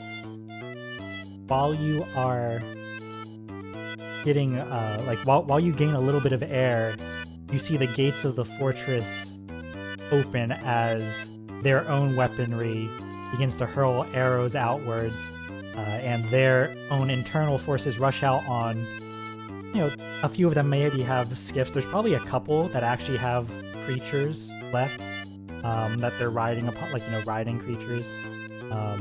Some birds, I was about to say horses, but they probably don't. Do they have horses in this land where they're unicorn people? Would that be odd? Would that be do we mean? eat mushrooms? What was that? You know what? Chalice? Do we eat mushrooms even though they're mycelium people? Great question. Yeah, all great questions. Yeah, but I mean, I'd say Sorry. Why Big not? birds We're eat not small horses. birds. Yeah. Yeah. we're not horses, so I don't know why you would even think about that unless you're being a little racist, Whoa. No. Canceled! Nope. Cancel, not me. GM Alright. gets Oh, we were canceled. missing that. I use no you, and I reflect it back. I imagine they have an eclectic group of different creatures and skiffs, basically whatever they can pull together, right? Like some of these animals likely aren't even trained for proper combat, but have been subjective to the bombardment. They're essentially their soldiers are just pouring out of the gates to try to take down as many as they can to saturate the field. So you've got that going off to one side. The two of you on the carpet, I imagine, pull up to find Shion fighting off soldiers near the artillery, right? And it looks so cool doing it, you guys. Shion! Twirling around, We you see get the there, but ropes we blowing. don't even say hi because we're so The hair. impressed. Does a I'm also backflip not going onto to the say ground. hi because I'm just not that kind of individual. Oh, Too no. cool. Too Do a cool. backflip! There's a meaningful or perhaps meaningless silence as the three of you all make eye contact, and then All right, so we were instructed to give this rod to you and use it with your chaos weapon.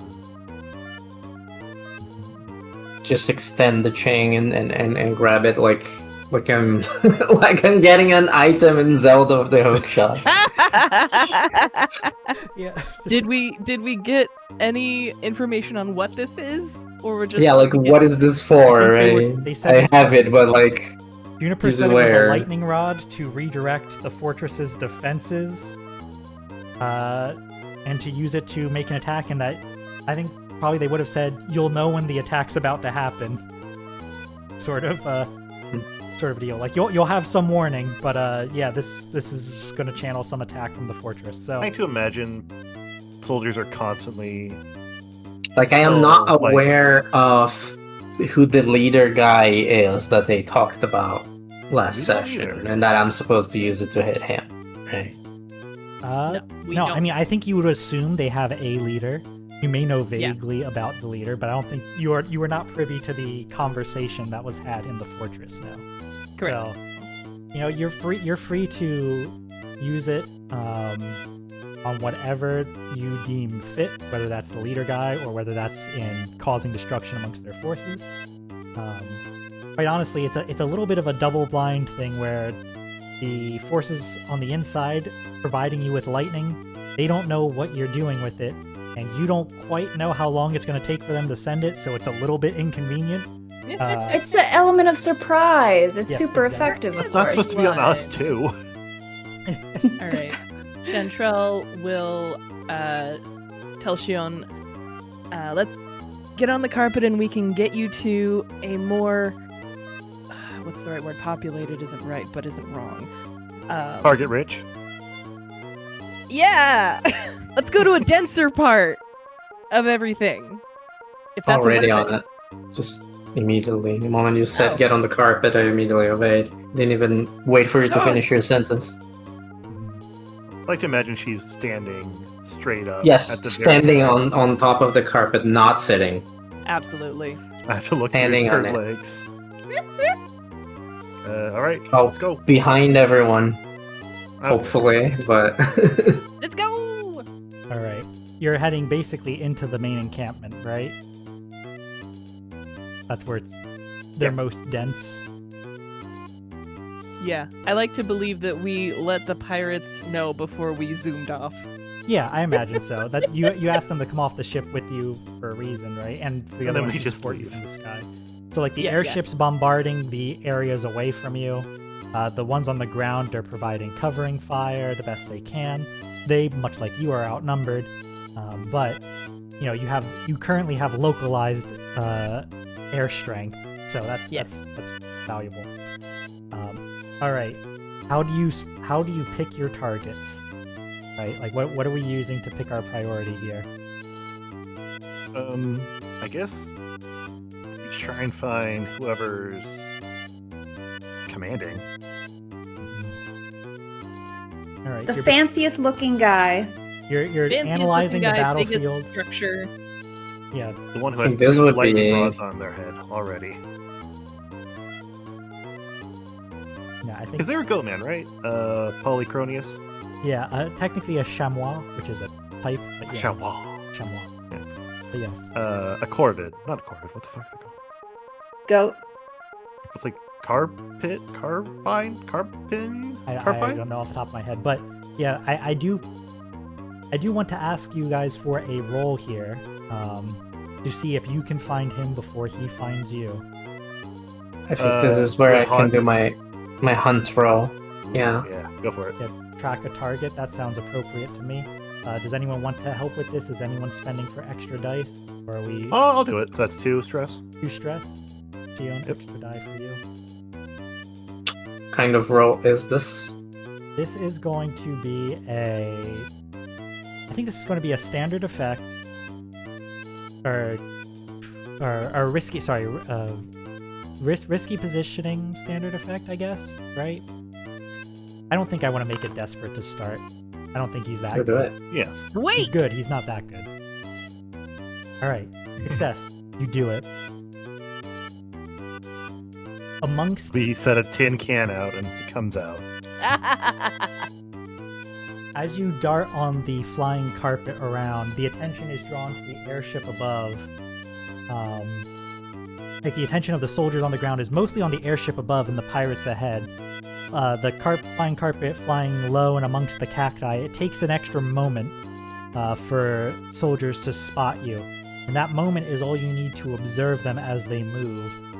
You get close enough, you see where the orders are drifting from, and you see a man standing amongst the storm.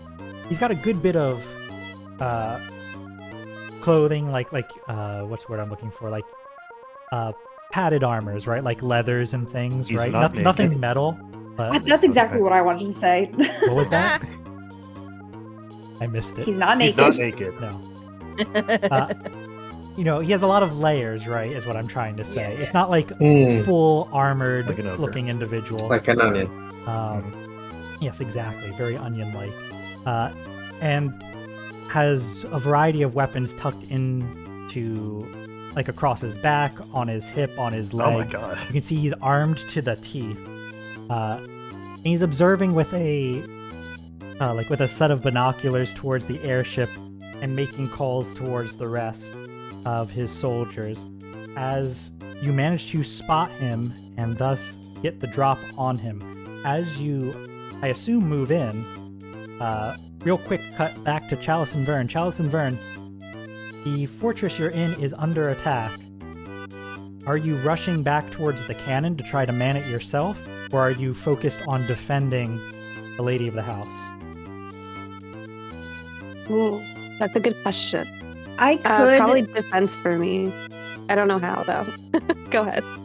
I was gonna say, like, if you wanted to go, I guess we could split up, or like either if you wanted to stay here, that's Yes, fine, 3 or I could groups. protect.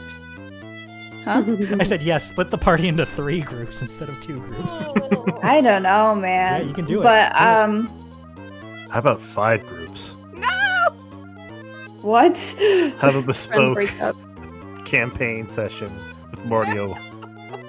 One-on-one. All right. Go on. What, is that the plan? Split? Can I? Okay, so what's going on here? So we have no light, I imagine. Yeah, I imagine That's some an people have issue? like magical rocks that they just you strike the rock and it glows for a bit, right? And then you can you have Okay, some light. And then, what is the other issue here? We're being attacked Yeah, right the now. 4th airship has begun a bombardment and is moving close. You can hear shouts in the distance. It's very likely that you're being, while the ground forces are moving out, this fortress has no airships left, so the airship has moved in and begun to deposit soldiers on the wall. Okay. Okay, how can I defend here? Looking at my sheet. Well, I just need to know if you're going for the cannon or if you're defending the lady, I think is the main decision here, right? Okay. Or if you have something else in mind, but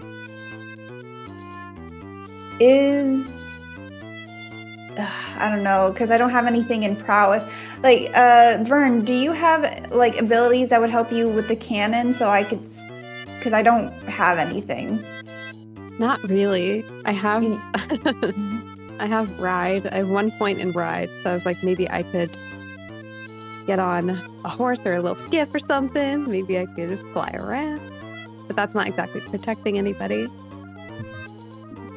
I think my safe place would be with the lady of the house and trying to help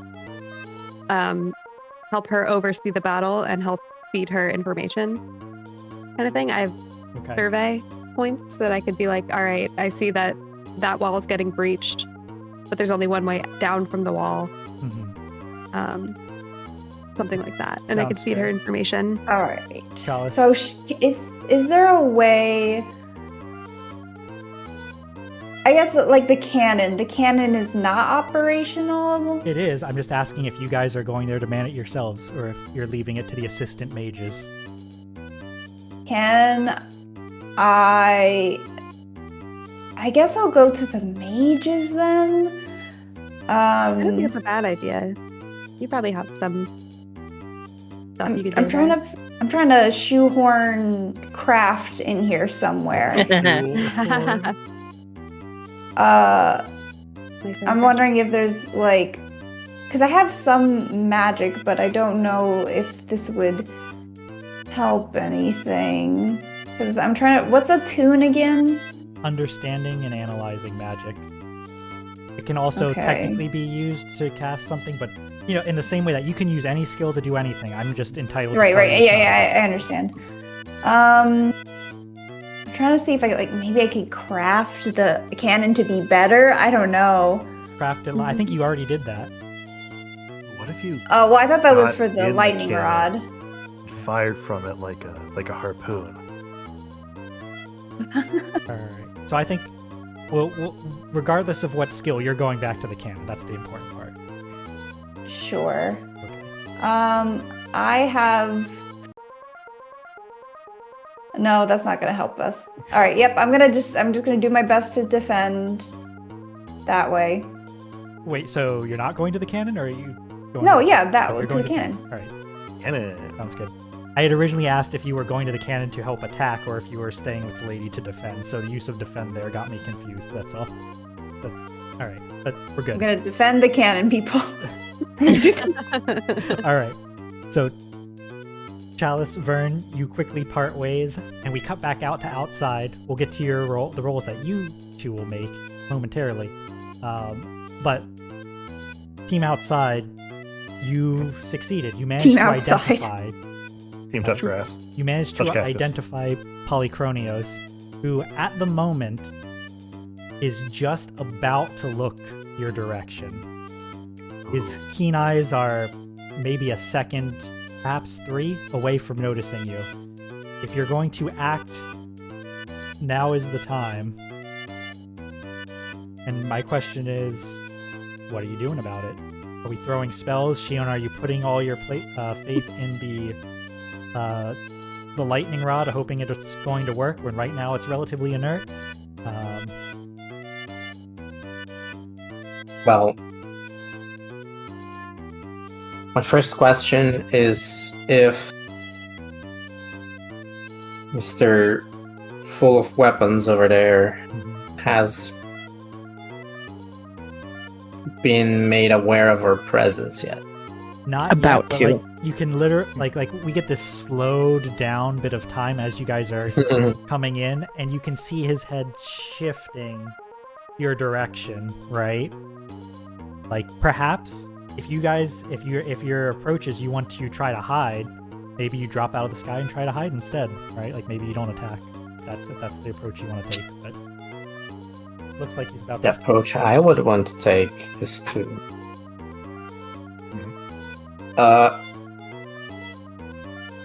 I assume hit him with the sickle, right?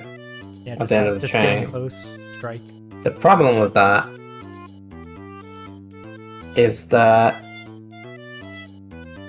he needs to not die until the lightning happens.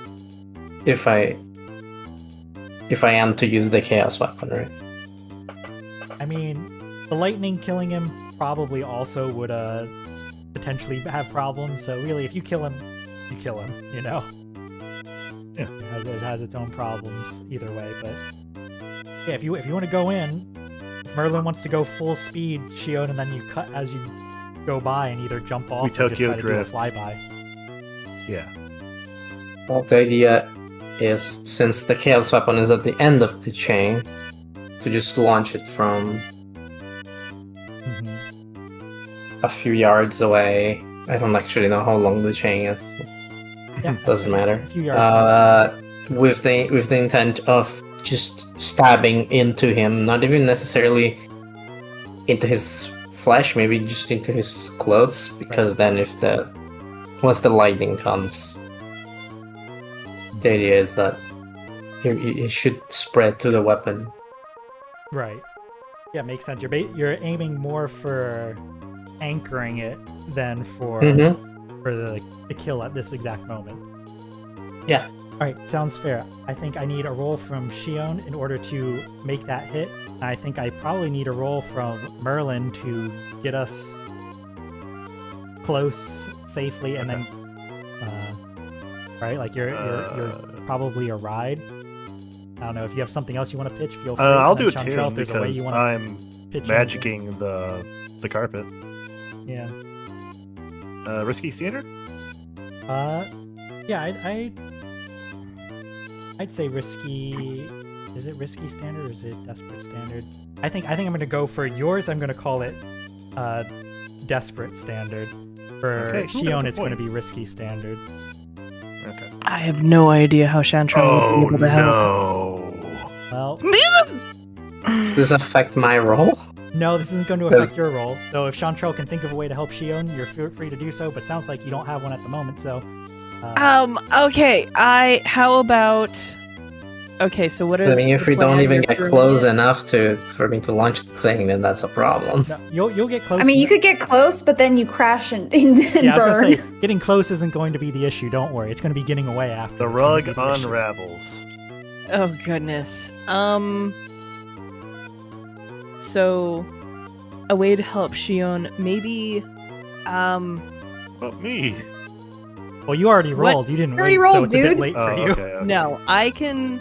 I can help by making the target easier to hit by highlighting it with spores, maybe? I don't see why not. If that's a capability that Chantrelle has, right? Similar to throwing something, right? Yeah, Chantrelle has done the spore thing before, and we aren't going to be getting any, what's the right word? Friendly conversation. No. So Certainly not. just some yellow spores in the face. Yep. You can do that, and for 2 stress, Shion gets the extra die. So it's still gonna be a risky standard. For you, it's risky standard. The consequences here are mostly focused, unfortunately for Merlin, on Merlin. So, Ow. alright. Whew. You do land it, but it's not, you were mainly trying to get it on him and not, kill him. And that's probably what it's going to do. It's not harming him at all, but you do manage to hook it into his leathers as he sees your approach. And as you fly and swing, he prioritizes disrupting the carpet over avoiding the strike. And with a quick draw of a rifle, manages to, as you're sweeping by, shoot up into the underside of the carpet, which it doesn't manage to hurt you all that much, and it doesn't destroy the magical carpet, but it does with the force send the carpet twisting and send the 3 of you plummeting to the ground. The carpet is nearby, but not under any of you, right? Like it slides off, and without the magic, falls to the ground, tumbles, but he does have the anchor inside, in his gear. As soon as he takes that shot with the rifle, he starts switching to something closer range. Begins to wrap his, try to do the wrap his arm around the chain to pull you closer, sort of maneuver, but you do have time to react.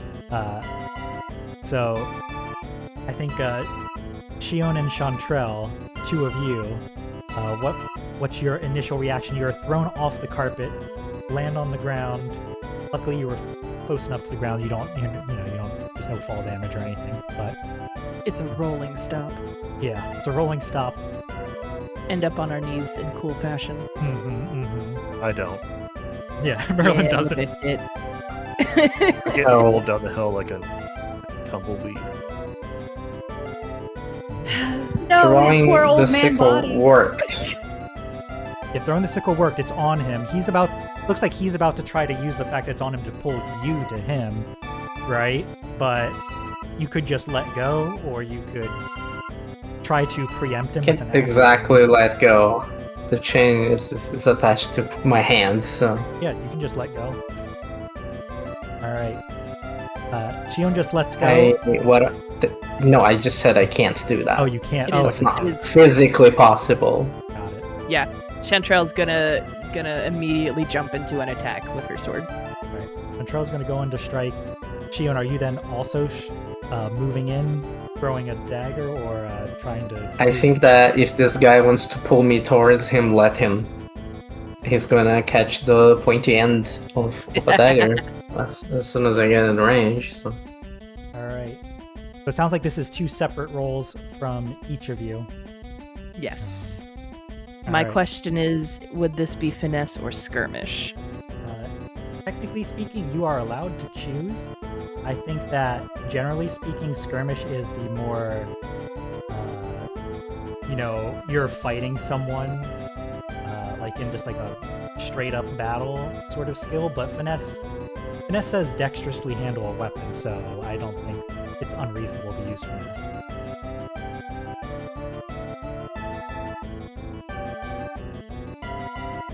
Cool. So for... Uh, Sorry, what were you going to say? I am going for finesse because that's what Chantrelle practices.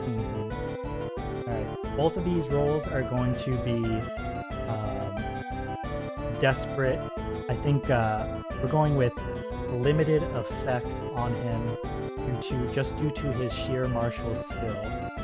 Engaging him in a straight fight is difficult. So Give me those 2 rolls. No! Oh, No. All right. It's the worst outcome. Let's get Shion's before we narrate to this. how the mighty have fallen.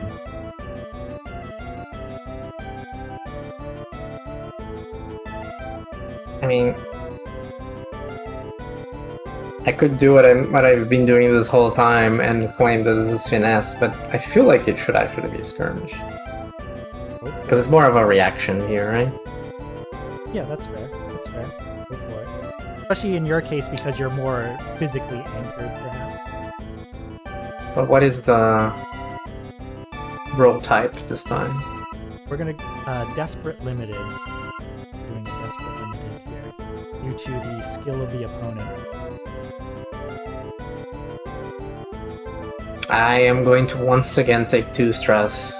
You get an extra die. Yeah. All right, it's done. Success. Awesome. Woo! Oh my goodness. I am actually Oh my so God. awesome.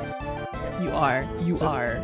I'm gonna goat of the describe question. how he manages to deal some harm to Chantrelle. Chantrelle, you'll be able to decide if you want to resist it or not. And then Shion, you can describe after those 2 how you succeed. So seeing the 2 of you rush him, he's going for the chain, but releases as he sees that you're coming anyway. Grabs what looks like a baton or a club, and with a snap, it extends out into a pole arm. Does a drag and a quick up that I think probably just on a failure on a desperate, I think probably just cleaves up Chantrelle up your center of mass, right? Like up your torso, Ow! right? Rick, You're running Combat right uppercut. into it as it goes. I am. I So- am. I think this one is going to be. We're gonna go with a level. We'll go with level because this is desperate, and I want to make sure we understand that this guy is a threat. We're gonna go with a level 3 harm, nearly cleaved in half. Cool. I'm taking some stress to lessen that. Yep. You can roll your prowess to lessen that. And all right, success. You only take 1 stress, and we'll downgrade it to level 1. We'll downgrade it to level 1, and we'll make it a I don't know, just great slash right across.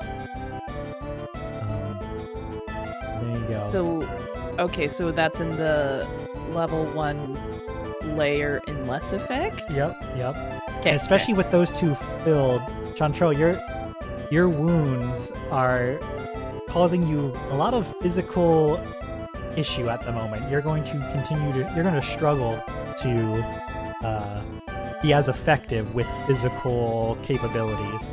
Just keep that in and I've mind. added in. Oh, wait. Never mind. I was clicking the wrong space. Okay, so I've got my stabbed/perforated with a spear, and now slashed lengthwise Yep, there in you my go. level 1 space. Yep, and you took your extra stress. What's Yep. Chantrelle? What flashes before Chantrelle's eyes before managing to avoid that devastating blow? Probably lightning, considering everything going on. Or are A you flash talking of like lightning mentally? in the distance, and you? Yeah, fair. It's thematic. Yeah. Fair enough. Is there anything in particular she does to save herself? Just like Sees it coming, and probably just like braces herself by not fully dashing all the way into it. So she still gets hit, but it doesn't go all the way. Like, Right. she doesn't mhm, skewer herself. She just gets slashed. right, reverses skewered momentum mushroom. enough. Yeah. Oh, fight it, What? Chalice. Chalice said Chalice say? skewered mushrooms. Oh my god. And so Maybe. as Chantrelle's momentum shifts, Shion, that swing that cuts through Chantrelle, like going on that upwards arc, he starts to bring down, but you get a success. So his intent was like to snap out this pole arm and then carve up through Chantrelle and down through you. Whereas Chantrelle was able to lessen the harm, you are able to avoid it entirely. What does this attack look like from Shion? I think that it looks like literally parrying the spear with a dagger, Knocking it. kind of just catching it mid-swing and then pushing it to basically disarm the guy and into like sinking the second blade into him with the spear and leaving it there because I have 8 of those things. First one's free. Yeah, with that parry, the spear goes, spinning off, similar to how the carpet did. The spear goes spinning off to one side, and you get that dagger in close. Rapid cut back to inside the fortress. Chalice, you're racing towards the cannon, and whether it's intentional or accidental, you hear fighting from up ahead as the invaders seem to have stumbled upon it. Ariel, as well as Patatita, the head apprentice, are currently engaged against maybe a half-dozen Stetharian soldiers who, at the moment, don't seem to quite understand what's around them, just that it's not something they want existing. The controls of the weapon are lit up, and it is loaded. Do you aid the Leporaydos soldiers here, or do you go for the cannon? Sorry, what was the lit up stuff? The controls of the weapon. Cannon. Oh, just the controls. Yeah, I'm probably more adept at that, so I'd probably go for that. Alright. Feels like a more intelligence-based role than the cannon stuff, but... You have very limited sight into this lightning rod. What you can tell at the moment, Chalice, is that it is being used for combat at this exact moment. So, are we firing? Can I...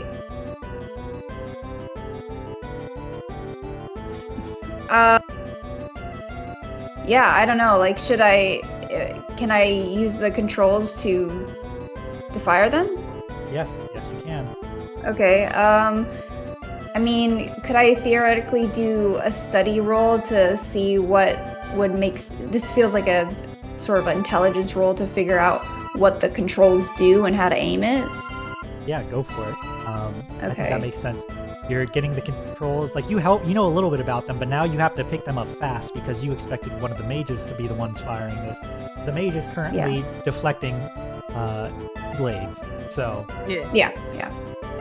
So yeah, make your study roll. Okay. What should I do for this kind of roll? I think your situation, give me a risky standard, though the risk is less to you as it is to the ones around you. That might take a little bit too long. Okay, how much stress do I take to get an extra die? 2 stress. 2 for 1? Yep, 2 for 1 die. You only do it Okay, once. I'll do it. Success. Alright.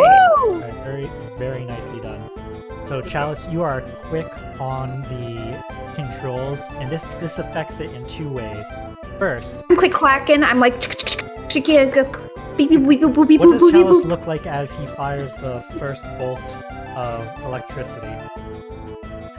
I think there's like a very dramatic upshot, like where we're at the keyboard or panel, and like his hands sort of glide across it, and then as he prepares to aim, he like lifts up his head quickly to look over, and then presses the go button, and it goes.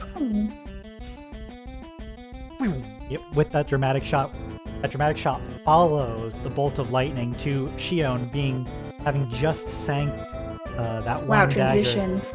into Polychronios. You suddenly feel a tingle along the chain, and you notice that slight sparking within the lightning rod. you understand that you have a fraction of a second. The lightning is inbound. I assume, now due to Chalice's success, you have plenty of time to do what I assume you will do, which is back off so that you're not caught in the blast. But if you have any flair you want to put on that, feel free to do so. Yeah. So I'm going to lift my sleeve, and the lightning rod comes out. Cho proceeds to attach it on the ground, right? Kind of affix it to the ground. Yeah, or to the Leave target it there. if you're feeling like you can get it on him, which right now you have him at a disadvantage, so... I didn't assume that this was another stabbing implement. Yeah, stabbing implement. Yeah. It's actually, so it's meant to be used with the chaos weapon, so used alongside. Ideally, you have both of them. Oh, I figured that because it's a lightning rod, that the lightning was gonna go on it and then from it into the chaos weapon. Is that not the idea? That's fair. Yeah, reasonable. You can do it that way. Effect's the same. Yeah, plants. And what I want to do is then kind of detach the sickle from the chain and leap out of the way. Yeah, fair. Alright, so you plant Cool. it. The chain goes loose. You can see in the old goat's eyes a flash of like, oh, as soon as that lightning rod's planted, he puts the pieces together of what's about to happen to him. But he does not have the time for it. He does not have the time to react. There is that flash of lightning, which, in a lot of ways, Shion, you and Merlin especially have been very close to flashes of lightning recently. This feels a lot like that, except for perhaps more intense. The battery that's unloaded it far surpasses the power that was stored in Ixion's armor or hammer. There's that burst, and then there's that singe of burning leathers. And as the light fades, the three of you, Merlin, you're certainly on your feet now as well. Chantrelle recovered. The three of you look to see Polychronios' leathers fall away, and from his body, clattering in metallic pieces, something that looks rather familiar to you. You had adorned yourselves with a charm to prevent harm from lightning, and so too had he. However, thanks to the coupling with your chaos weapon, you still managed to deal some harm through that charm. And it, from the looks of it, like those magics have all burst from the energy. If you manage to strike him a second time, it will be much more effective than the first. But for that, you have to strike him a second time. Well, he's not got all of his everything on him anymore. No, yeah, he has lost quite a few of his weapons, but I wouldn't say he's disarmed yet. No. Quick shot before. The worst part is that he has my weapon on him right now. Yeah, he has your weapon on him. He has your weapon on him, and now that like the leathers have started to fall away, he certainly does have that like rippling muscle that's like visible even with the fur, right? Old man muscle. Like he pulls the blade out of himself, and we're going to take another quick cut to Verne. Can you roll your what was that I wanted you to have you? Can you roll your survey roll for me, please? Yeah.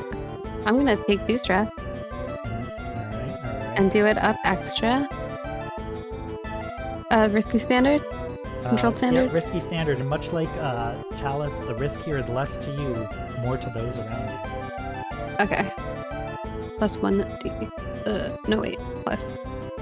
Yeah, plus 1d modifier at the top. Oh, okay. Sorry, hold on. It just closed that. Let's start over again. Oh, okay. Partial success. I'm going to ask a question I imagine I already know the answer. Verne, as you're directing, like keeping an eye out, helping Lady Noemi as she's giving her own orders to the soldiers. Like you're keeping eyes out, basically acting as an advisor. You notice at just the last second as a pair of Stetharian soldiers raise their crossbows in your direction. You issue a warning, but with her reaction speed, she's not quite able to move out of the way in time. Verne, I'm giving you the choice with a partial success. Yes, I take them. Yeah. I take the hit. No, Immediately. I'm giving you the level 2 harm twice shot, though you are welcome to roll to resist it if you prefer. I think I'll try that. What happens when your stress meter fills up? If your stress meter fills up completely, you gain a scar and you are out of the sortie. Okay. Yep. Okay. So you really just you can't roll a 1 on this. You need to roll more than a 1.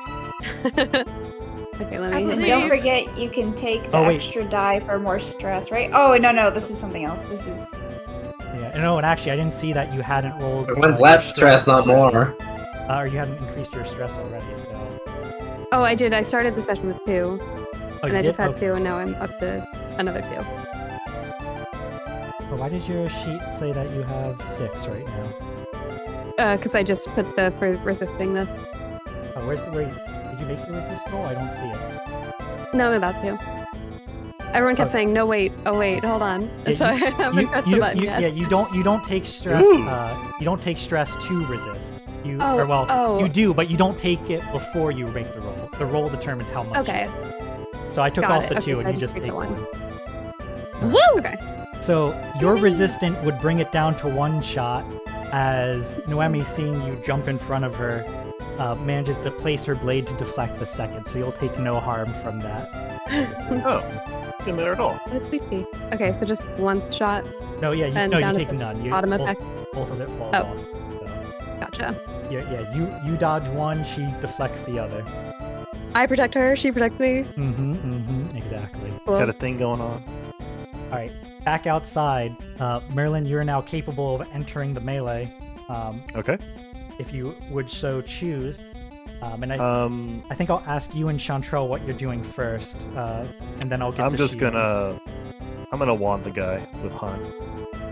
Right, so you're gonna fling a spell with your wand. Chantrelle, what about you? What are you up to? With your 2 physical injuries, you're going to have less effect on your rolls. But now that he's unarmored, combat rolls against him will have standard effect, so you'll just be still rolling at limited effect. Okay. For Chantrelle, I mean. Merlin will be rolling at standard. Can I just go first because I have reflexes? Do it. Yeah, sure. Alright. Desperate standard. Desperate standard. Can I add some stress for a +1? Yes, you can. Take 2 stress for a +1. +1. Desperate standard.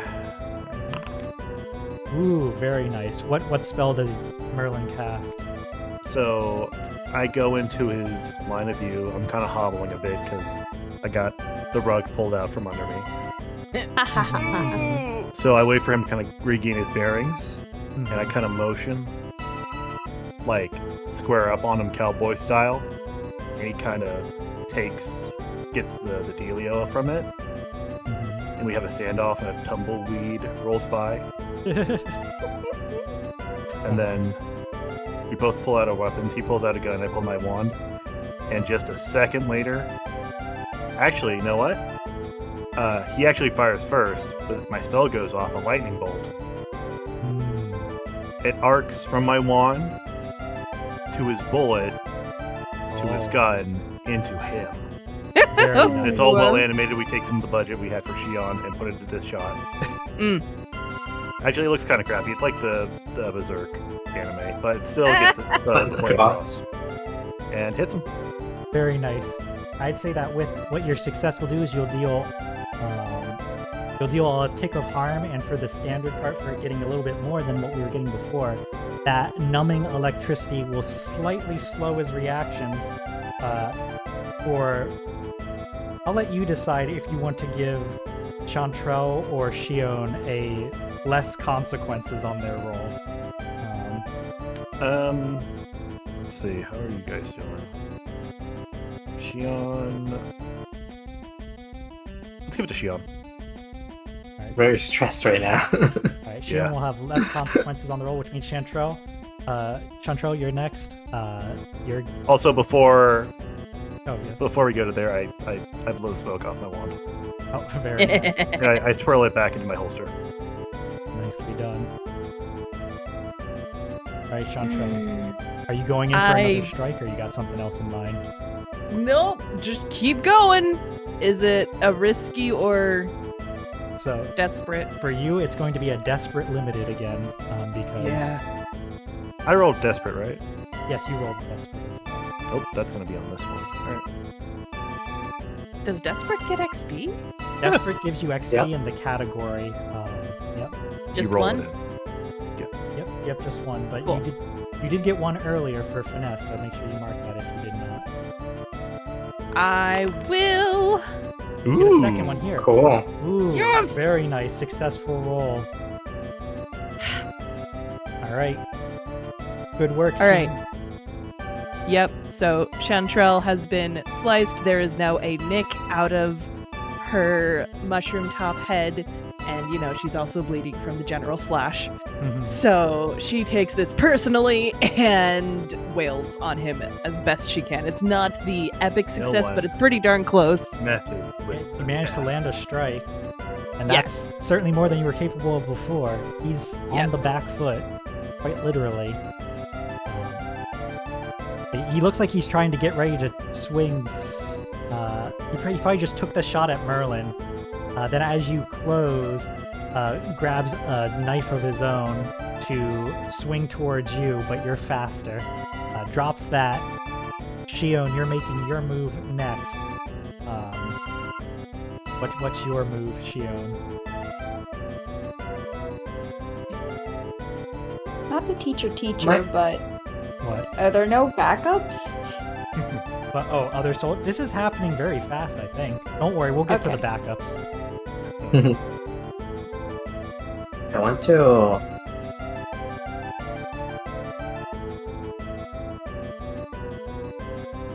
try to just like the first guy if I want. Restrain him with the chains. Okay, sounds good. At least like his arms to prevent him from grabbing more weapons. Sounds good. So you're good looking at a risky. I think the idea is to pin him to the ground with the chain. Yeah, you're looking at a risky standard here. See if you're capable of doing so. So again, this should be finesse. Yeah, dexterous manipulation. Sounds fair. Just risky standard, 0 modifier. No modifiers. Yep. Hey! All right, partial success. You do manage to get the chains around him. I think. Let's see. You suffer a harm, a complication occurs. You have reduced effect. I think that what happens here is you do manage to restrain. You manage to restrain him, but in the process of doing so, manages to get an elbow up and just hit you nice and hard in the like in the solar plexus, knocking the wind out of you, right? Sure. So you can take, and you know what? Actually, probably a little bit more than that. We'll say that he manages to like crack a rib. So Ow. we'll put that at level 1 harm for you as a crack Okay. rib. Yeah, I'd say you can resist it, and you can certainly try. But if you resist, I'm not gonna do a it. little high, yeah. I'll take this one. Yeah, you'll take this one. All right. Cutting back. Let's see. I think Chalice, on your success, are you just going to rapid fire these lightning bolts? I mean, I don't see why not. Yeah. The What? faster we kill this guy, Yeah. the As far easier as it's gonna be. what you can tell from your side is you have a very simple feedback system of, is this weapon in flesh at the moment, right? Like is the target being attacked right now? The answer is still yes. So, Chalice, Fire away. here's the thing. You know the controls. You've just spent the electrical battery, which, as we've described last time, are these big, like, wine barrel-sized containers of electrical energy. The one that's currently loaded in the cannon is empty. The next one is right adjacent to it. Okay. What's your means of reloading? I mean, can I not just load it up, or With your arms? how big is it? Like a wine barrel. I mean, Are you unfamiliar? can I not just like Like you scooch it size. over? How far away? It's right next to it, right? Did I just Yeah, scooch it they're over? metal or- containers full of electricity that are. Oh, they're wine barrels. metal. When Yeah, you said a they're wine big. barrel, I thought wood. Yeah, no. That is the size. Yeah, no, sorry, that was for size. Yeah, metal containers filled with electrical energy. Now, if you want to just like rip the empty one out and try to push the other one in, you're more than welcome to roll that to see if you get to You're do doing it. this by yourself, or are there the other wizards here? There is one, There but is. that one is they're currently under attack. They're in the process of trying to survive. So, I mean, there must be some kind of how are they loading this before? Like two people lifting it up, or what? you know what? There must be Figuring some kind something of like that out, mechanism. that's a good context for a roll, isn't it? Right? All right. Figuring out something under pressure. Don't do that to me. Use like a fulcrum or some shit. All right, I guess I'll do a study Yeah. of it. Give me your. Yeah, sounds good. Quick, rapid analysis. Partial. Hey! All right. I think what this just means is, Chalice, you figure it out, but there's one more beat. You find the mechanism to basically eject the canister. They hadn't yet fully implemented it, so it just kind of flings it. So you have to stand off to the side. It goes clattering out. And with that, you manage to load the second one with your shoulder. It takes a bit of effort to get it onto the track, but the moment it does, the mechanism catches and it begins the loading process. Like, you can hear it rolling into place. You run back up, get back to the controls, get ready to fire, and just as it's getting ready to fire, Shion, you're out there, and you've managed to get him. You've managed to get him restrained as he falls to the ground. As he falls to the ground from you pinning him, are you like on top, like standing on him? Are you like lying on top of him, trying to like keep him pinned? What's the? I mean, I'm still doing it with the chains, so it is from a range, right? Imagine Okay, that the chains are wrapped, and I just pulled down to got it, and you've tripped. toss him onto the ground, right? All right. So then, what I think what he will do is, since you got a partial success on yours, I gave you the harm though. Yeah. Okay. So he falls to the ground. He's already trying to free himself from the chains. He's making some progress, but certainly not quickly. And he calls out. As he hits the ground, he calls out, "Now!" And this is the first word you've heard him speak in your vicinity. And looking up, you see that his soldiers have lined this skirmish that you've had with him, all dropped one knee, raised rifles, and at his command, they just blanket the field in front of them with fire. So, real quick, I need... Yeah, me getting him down to the ground means he got out of the line of sight of the fucking... It allowed them to shoot me. Yep, that's the thing. I get to use. Dramatic irony. That's why I was asking if you were on the ground with him. I wanted to know if you were in the line of sight. Yeah, I guess I am on the line of sight. Yep. By the way, this is his only line. Polychronios is actually voiced by Daniel Craig in a cameo. Oh, wow. I didn't know that. Oh wow, that was an expensive line. Yeah. No, he was just on set for the day, and he just got day rate, honestly.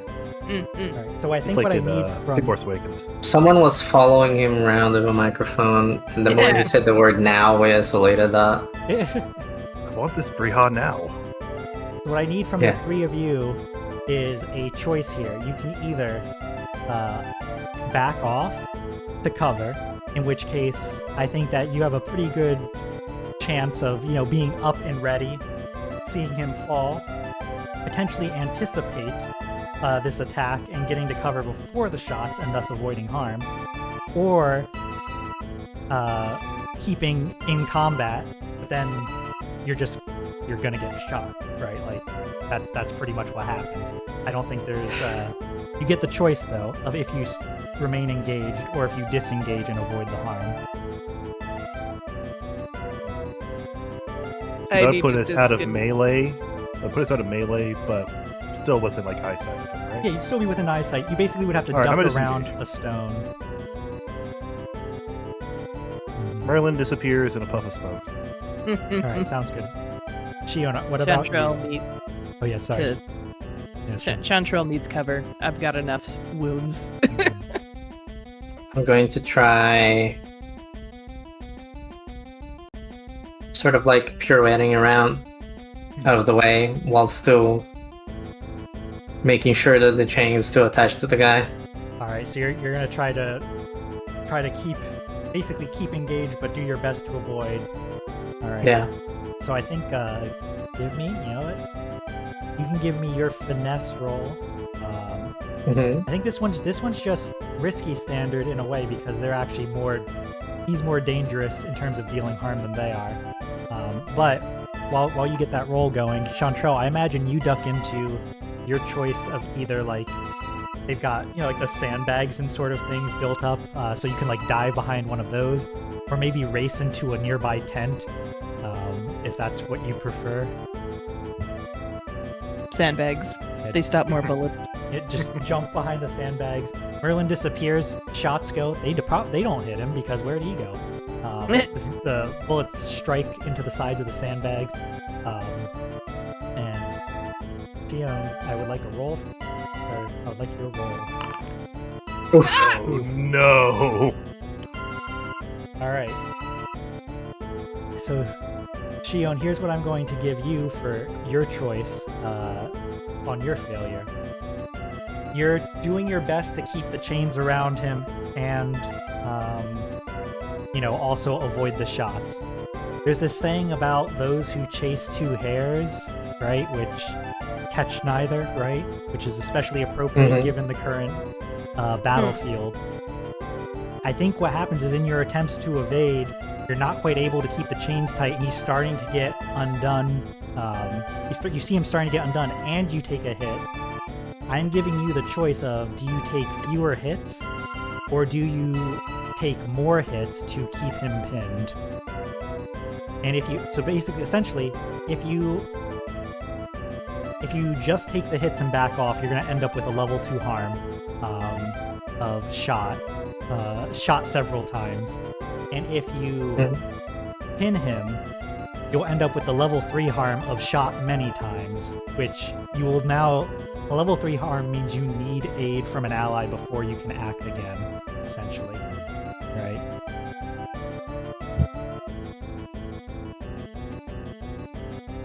But if you... you can do a level 2 harm, but he will escape the chains, or the level 3 harm and he will not.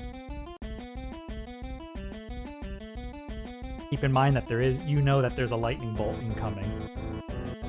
Yeah, I think I'll take the level 2 harm. Alright. Sounds fair. You take the level 2. He manages to get out of the chains, grab the blade from himself, and throw it down.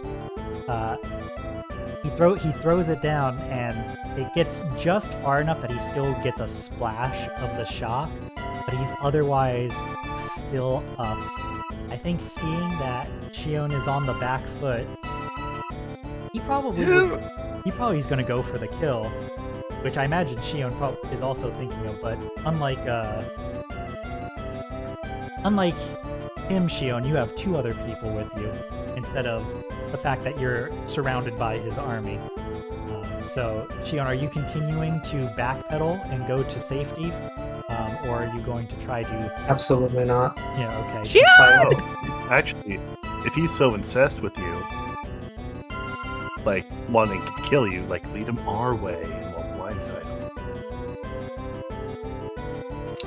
I think that what I would want to do is run up to the chaos weapon, pick it up off the floor, and then throw it at him again.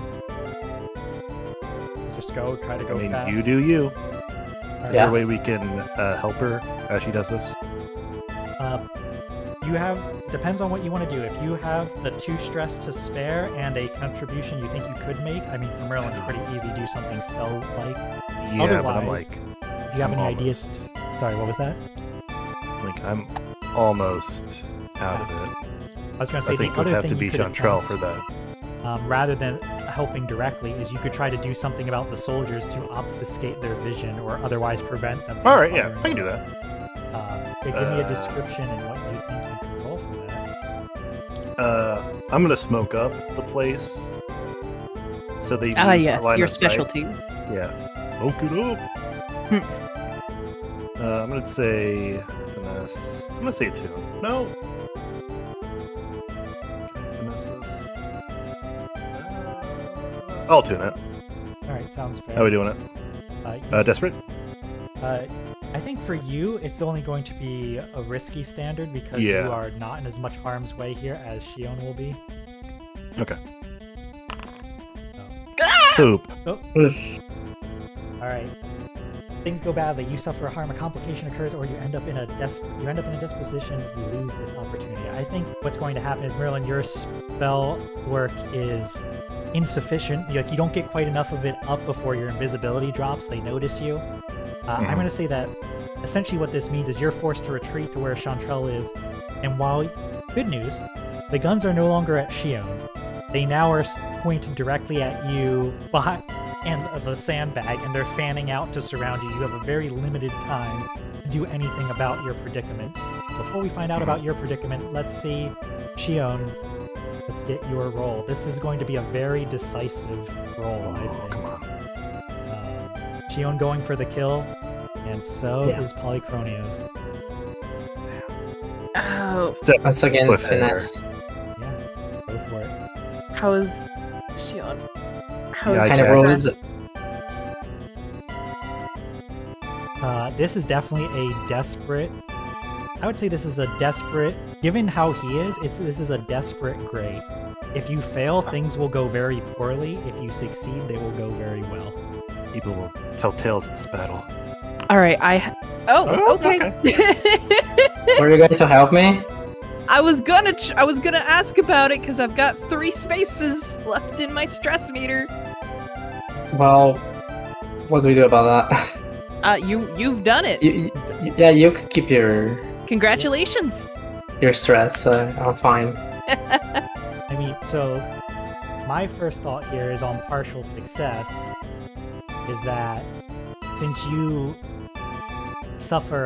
could potentially suffer harm from this. I think probably the most appropriate thing here is the double KO, right? But because it was a success, you don't die. You just have the level 3 harm, right, of a terrible blow, but you get the kill. Does that sound reasonable to you, Shion? Can I spend stress to level that down? And would that just knock me out and give me a scar? You can, if you roll very well on your resistance roll, then you would not get the scar. That is true. Yeah, so you can certainly do that. Keep in mind that harm can eventually be healed, whereas scars are permanent. But if you think having a cool scar is fun, then I'm not about to stop you. Right? Scars are also a way to get XP if you play to them. So, there's good sides to having them. This was desperate, right? So Yep. my prowess is filled, but I assume we're gonna deal with that later. Yeah, actually, we can deal with that later. Just keep in mind for now that we get. Sorry, what do I do to roll the stress again? You click on the word prowess. Alright. 4. Woo! Alright. Ooh. That is overflow. I don't know if that does anything. Yep, so that does overflow. So here's what happens. First, I would like you to describe the kill, and if you would like, you can describe the near lethal blow you get in exchange. If you prefer me to describe that, I certainly can do so. Let's see. So he's coming at me with what kind of weapon? I imagine because his armor's fallen, he has mostly short blades, so knives, daggers, those sorts of things.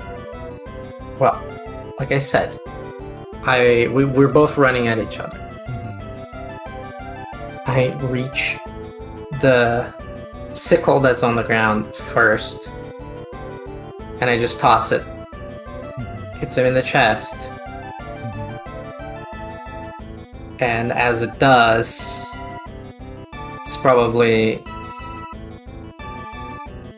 there is probably a burst of chaotic energy that happens. Oh, that would track, yeah. And from this burst hits both of us, right? And since I assume this is there's still all this lightning around.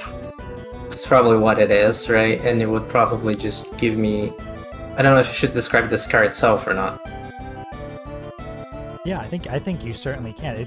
I think this is a good case for a literal scar, right? Yeah, I think it will be a literal scar in the form of like maybe, lightning scars, right? Where you can see a sort of... it literally looks like lightning on you. That's what lightning scars are like, right? And it would just be across the face. Ooh, wow. Yeah. That sounds perfect. Still cool. So it's not even that he so much gets a strike on you, but his momentum carries him close enough that the kill from your Chaos Blade burst is what gets you. Yeah. Alright. So the thing with filling up your stress meter is it's filled, you have your scar, feel free to write that scar down. Shion, you are now, you get a choice of one thing to do, or you get a choice here, and then you can decide, and then we can figure out what happens there. So now that you've filled your last stress box, you are in a crisis. You get to choose to either take a final action with increased effect before collapsing, such as wiping out the soldiers in this immediate area, right?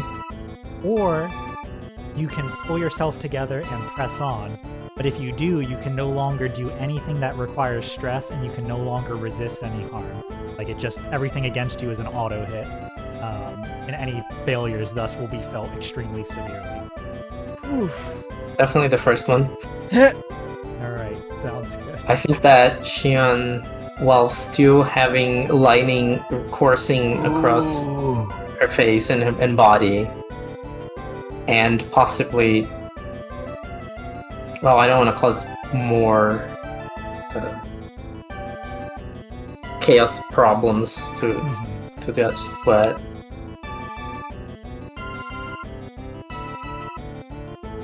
I mean, I don't know if that would be dangerous to everyone else here, to our allies. I mean, if you're not using the chaos weapon itself, but instead using the electricity that's coursing through you, I think it's mildly safer than the chaos weapon. Well, mildly. Sure. Let's go with that then.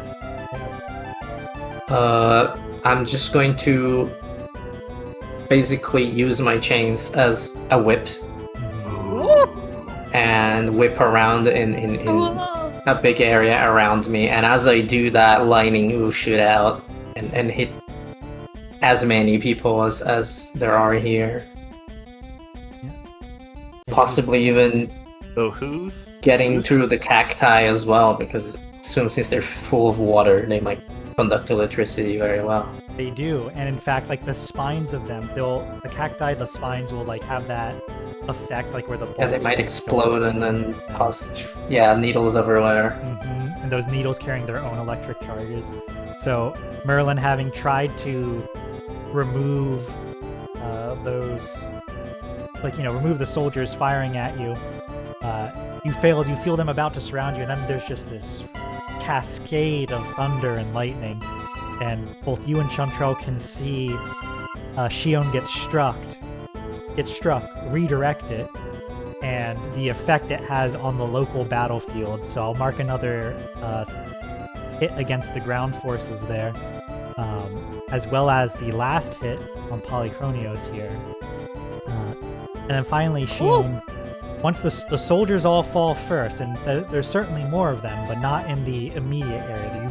You've bought your team a brief moment of safety. What does Shion's collapse look like?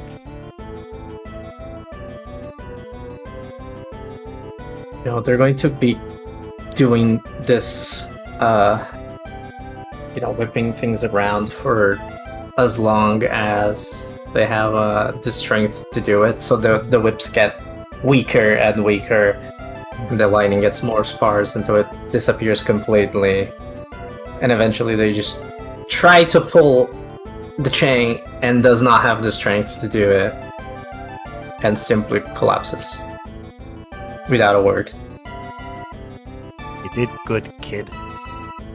Alright, Merlin, Shion! Chantrelle, what are you doing? Polychronios is dead, but the battle's still raging. Jumping in and getting Shion, first of all. Yeah, can I try and do the smoke again? Yeah, I mean, sorry, when I said the battle's still raging, I meant the greater battle. The area around you you have a brief respite, right? Can you get the rug up again? Yeah, where's my rug? Yeah, it's actually, it's probably like slightly staticked up into the air and easy to see from all the lightning too. Oh, you get down. I call it down. All right, yeah, you call the rug over. Chantrelle, I you beat run it a over little and pick bit. up Shion. Yes. Yeah, we all hop on and Can get we? to Do safety. we need to grab the body of the leader? Yeah, we need the. I'm not sure if there is a body anymore. It's probably It was in the center of the extremely chaos, lightning burned. Aw, the Okay. meat. Destroyed all the marbling. It's gonna be stingy now. Yeah, that's not good meat anymore.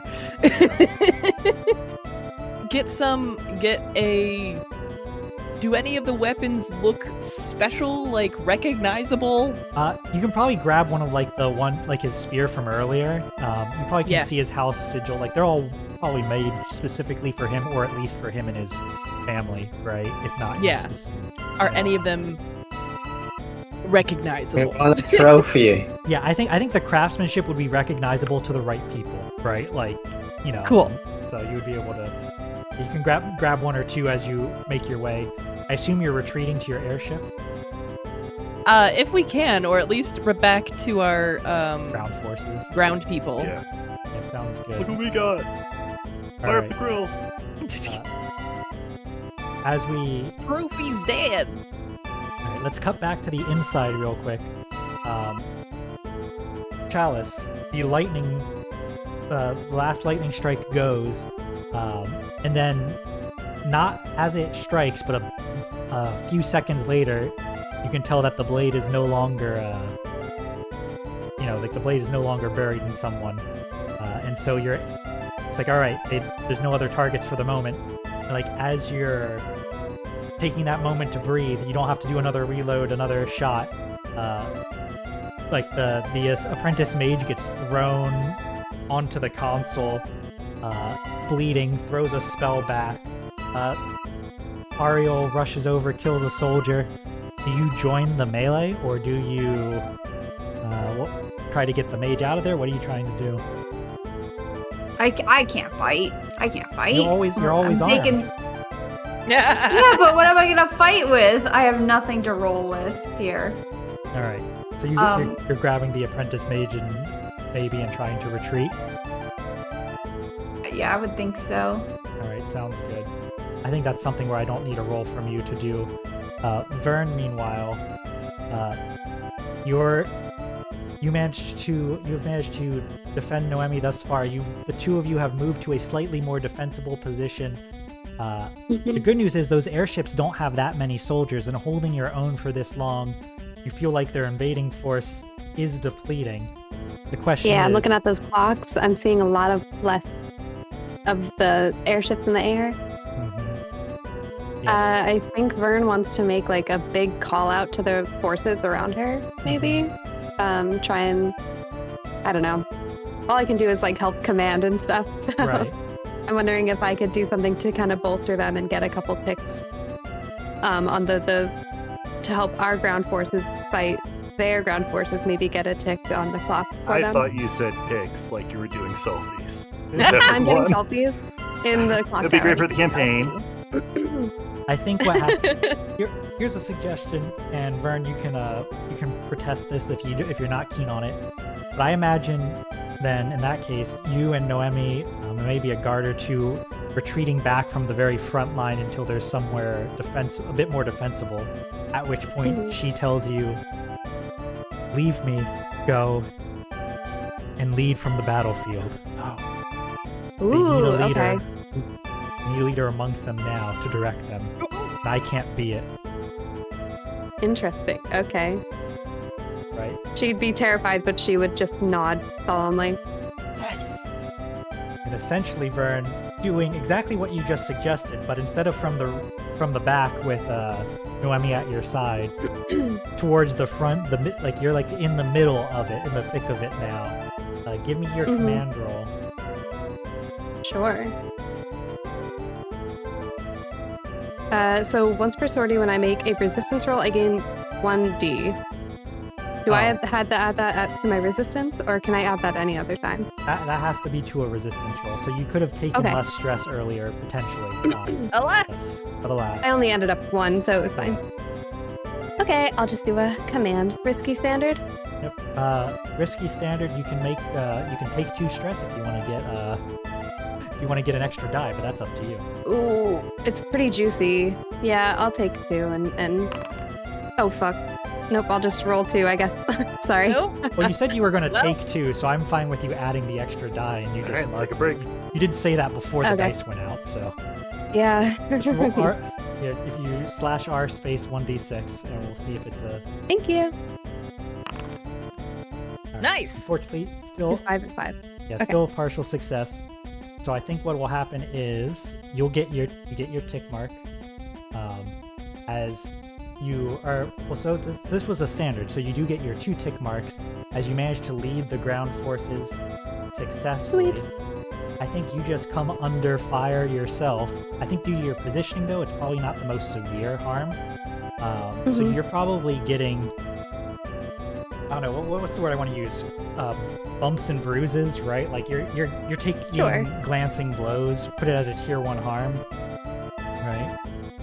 However you want to Would love describe those like cuts, a stray arrow that like grazes your arm. You have like a nice gash there, but like nothing that Mhm. seriously impairs you. Yeah.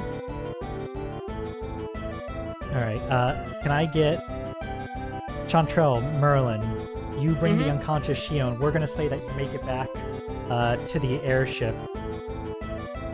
At least I think that would give the opportunity for Chantrelle and/or Merlin to direct the Sky Pirate forces to potentially bring a decisive end to this battle. Yes. So if that's a command roll, if that's something else, if Merlin, you have something magical you want to contribute, please feel free. So there's only one airship left. There's one airship Opposing left, and there's a forces. bit of pockets of soldiers resisting across. Is the one airship the one that's attacking the The fortress. mains? Yeah. Mhm. Yep. Okay, then we may want to finish off the ground people first. Since we're right here.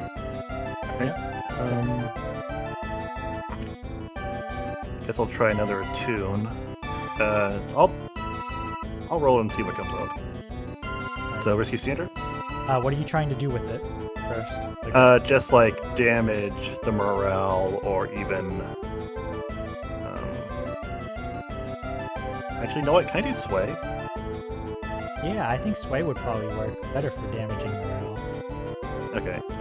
So risky standard, or Yeah, we'll do this as a risky standard. The risk is less to you personally than it is to the airship. okay. So the plan is Merlin's gonna put up a big smoke signal of like House Leporaydos trouncing Polychronios, Mhm. and he's really sad. He's crying. Yeah! A Holy bunny shit. stomping on a crow. Yes! It's like one of those drone shows where it's animated. Yes!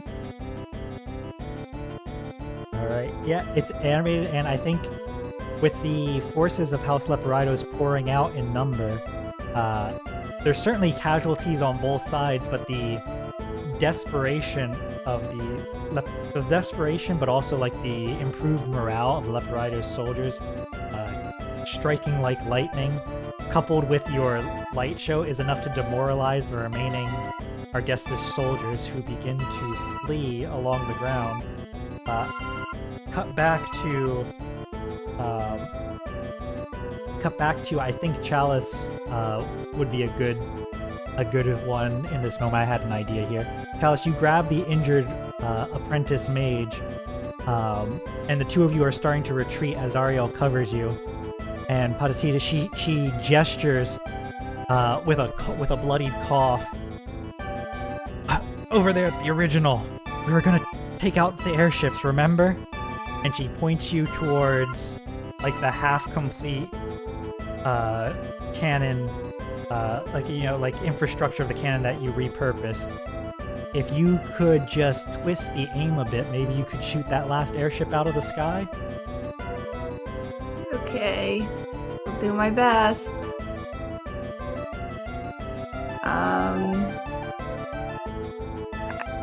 I don't know. I guess it would be a finesse, but I don't know if I can do study here for some reason.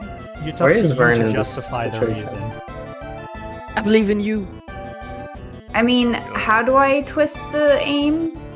It's another Magitech contraption, one that you did just take a lot of parts off of for yours, so you're at least familiar with most of how it works. Okay. Like, is Verne capable of helping here? Verne's somewhere else entirely, I think. That's a shame. Yeah, Verne just got the progress. I mean, if on it's the- Magitech, it might be fine to just like understand how it works. Like, because if it's not a physical, like just turning a knob sort of thing, if it's like calculations, then I feel like that could be a study roll. Yeah, go for it. I think that's reasonable. Right.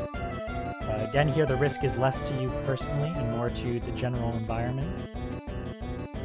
Okay, so just a risky standard. Yes. Yep. Sorry, I said yes, but I don't think the mic. Partial. Woo! All right. Partial success. I'm going to say that with that, this Magitechnical cannon you had repurposed meant much of it for yours, your more precise version that was thrown together in a slapdash. So as it fires, it quite literally falls apart around you. But That was me. the extra harm from the partial success is that the fallout clock grows bigger as it is electrifyingly effective and strikes the last airship, scattering it to pieces across the farmlands. And all of the people crewing it, and thus their bodies, which need to be tracked down in a relatively prompt amount of time, are now going to be more that's the thing, difficult right. to track down. Yeah. So, Did it, also, real important question though. Mhm. Did it disrupt my air show? I'm gonna go with. I think I would say probably no, because your air show's on Yeah. this side, and that would have been Oh, on okay, that gotcha, side. gotcha. I think you're good. All right, so it's just like really cool if you're doing it for a certain angle because there's something like blowing up in the back. yes. Hell yeah. All right. So we do have to deal with the fallout clock before we can completely call this sortie over. But since it is 10:55, I do want to one, we didn't take a break this session. Two, I also want to give people a chance to cool down a little bit after the battle. So what I think we're going to do is we are going to treat the fallout clock as if it's in the process of being handled, but you all are having a moment to breathe and can reunite as a retinue. Shion, you have regained consciousness, but are certainly not in a great state yet, right? Like, this is before much resting has happened. So everyone's still Do they bloody. come? Does she come to on her own, or do we do something? Because With the way scars work, I think I think this is just, however, And more like a she can just flavor come way, to not a our, mechanic way. It depends All right. on the circumstances, right? So like, depending on what the scar was, what actions were taken, there could be a more dramatic thing. But I think in this case, it's fine if Shion recovers or gets like a little bit of spell work treatment that's just enough to restore All right. consciousness, right? I Like, blow smoke in her face. Are you okay with that, Lena? Or do you want me not I to do sneeze. that? And then you put a knife to my throat. No, I am Yeah. too weak to do that. And you're lucky that I'm too weak to do that. She says it with her eyes. Yeah. Glad to have you back, kid. And You were great big out relief there. sigh from Chantrelle because she wasn't sure if you were gonna make it.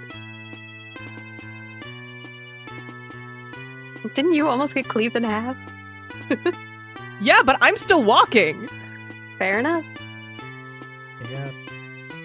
Shion comes to with Chantrelle and Merlin by her side, and not long after, Verne and Chalice, you two are also brought into the, everyone's brought together. I imagine these three are brought into the fortress to rest. Right? And you have a moment of somewhat privacy of the five of you, so long as you desire it. But you spend a good bit of drama apart. So if there's anything you guys want to say to each other, feel free. This is your time. Well, I think first Verne would run up to the party and kind of like check them all for wounds and make sure they all have legs and stuff. We Well- are all wounded. There are wounds. Yeah, you're all doing bad, so she's gonna freak out a little bit. But she's gonna try and stay stoic. She learned some lessons from Noemi. Aw. Aw. I think she would offer to help Shion walk, but I don't know if they would take that. I think that they would try not to. Right? Wants to try walking on her own and then nearly trip. Then kind of begrudgingly let you do it. Yay, okay, good.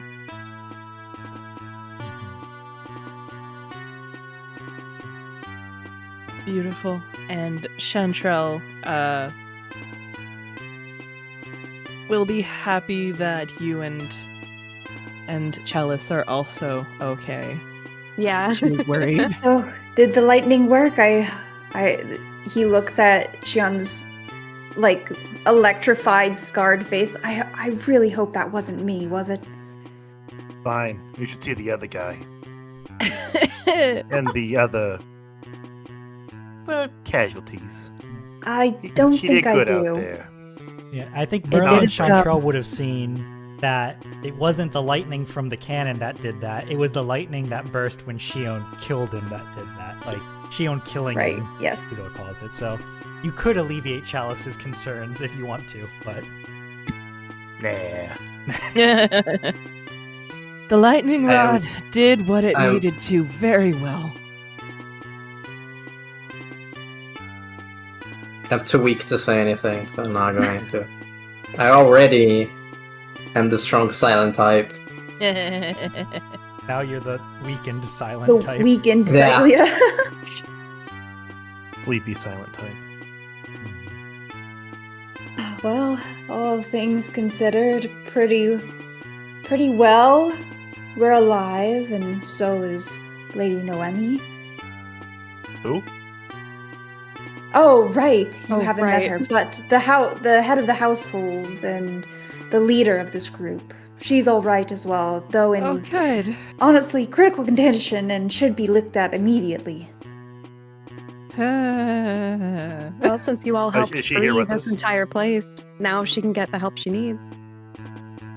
Okay. Yes, the rest of the army's leaving, and we took out all of the airships other than ours. Yeah. guess Which what a is free ship- damaged, but it's functional. So, you still got a Yes. good one. Oh, also, and Chantrelle will bring out the spear. This is from their leader. Ooh. Oh, that's delicious. Okay. It's a nice devilish. Verne would want to show that to Noemi. She would want you guys to get the credit, but Yeah, you she take it. probably, if the scene is over, then she'd usher everyone to go see Noemi. And can we have the pirates in there too? They really helped us out, of course, and probably should all regroup together anyway. True. I also feel like if anyone has medical supplies, it'll probably be the pirates. Yeah, can we get Yeah. Can we get some orange slices for Shion? Yeah, don't worry. We'll get Sounds into so good medical right now. treatment probably at the start of the next session, or well, after dealing with the Yeah. fallout clock, but at the start of the next session. But yeah, good news.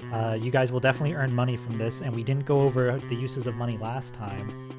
Just as a preview, though, using money lets you take more downtime actions, which means you can buy more healing, quote unquote. You know, so like, Oh, that's- Mm. so you'll definitely have some opportunities here to recover. Get some much needed recovery in.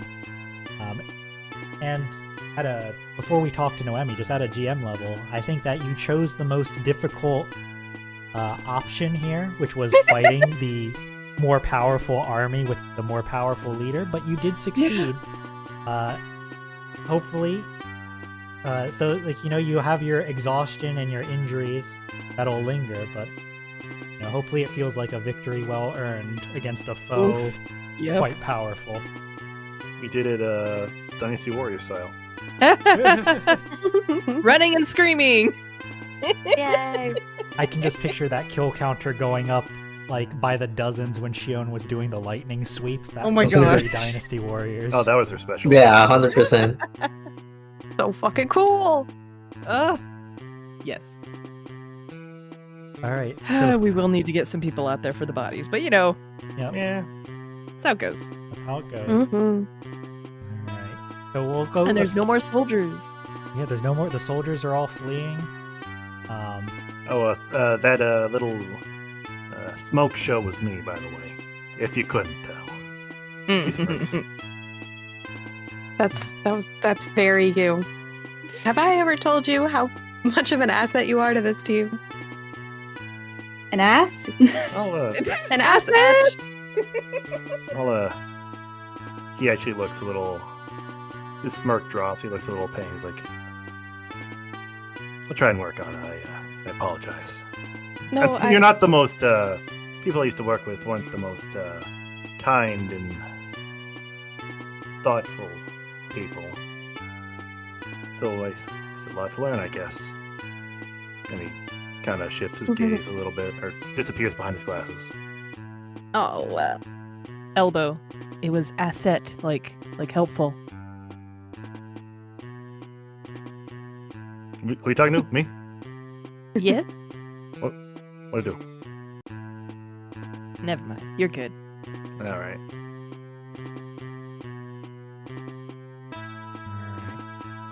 Well, in that case, let's go speak to. I know it's a little over. If people are okay with speaking to Noemi for a minute or two, we can do that. Otherwise, I know it's late for at least some of us. Otherwise, if we need to wait, I'll close out on something else and we can have that conversation to start next time.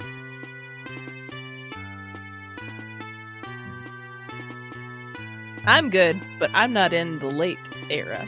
I am in the late era, and I say I would rather wrap this up. Yeah, we can do Yeah, that next That's session. fine. Sounds good. Well, in that case, we can do that. We'll do that next time. But what I will do this time is I will move us over to our map as we now convert this location here. Yay! Yay! It's going to be. There you go. Yay! The Yay! first proper Ricotta! region of El influence. Terracata. Now, we can talk more about what these mean next time because you have two and they're pretty scattered. So there's going to be some implications about having scattered locations. But we'll Yeah. deal with that next time. For now, though, battle well fought, victory well earned, Shakes hand. Shakes hand. rest Yep, well yep. earned Game, good as game. well. So, thank you so much for playing, everyone. I hope you had a good time. Yeah. Yeah. All right, let's see. I'm going to. Oh wait, no. Before we close out, we'll start down at the end. Just say your goodbyes, anyone. If you have anything you want to plug, feel free. Starting with Lena over there. Just the usual. I have been taking it easy art-wise for health reasons, but you can always just go on my Blue Sky, etc. If you look for rabbit legs. I will probably stream later this month, as usual. Ooh. So look forward. Yeah. Very good, very good. Hambone? Meow meow meow meow meow, which is meow for. I've been playing a lot of Mugenics lately, so if you want to see that, be sure to check out my Twitch, Radio Bone Air. And I'm thinking about opening some PNG Plus commissions. I've done a couple of them, but I'd like to take on some more. I kind of want to work on a new one, see how fast I can get it out, and see the process. But when those go live, you can see their rates and timetable and stuff like that at Radio Bone Air on Blue Sky. Woo! Ooh. All right, and next, Amasha. Hello, I'm Amasha26 here on Twitch. I am finally feeling over this frickin' Hooray. cold. Right.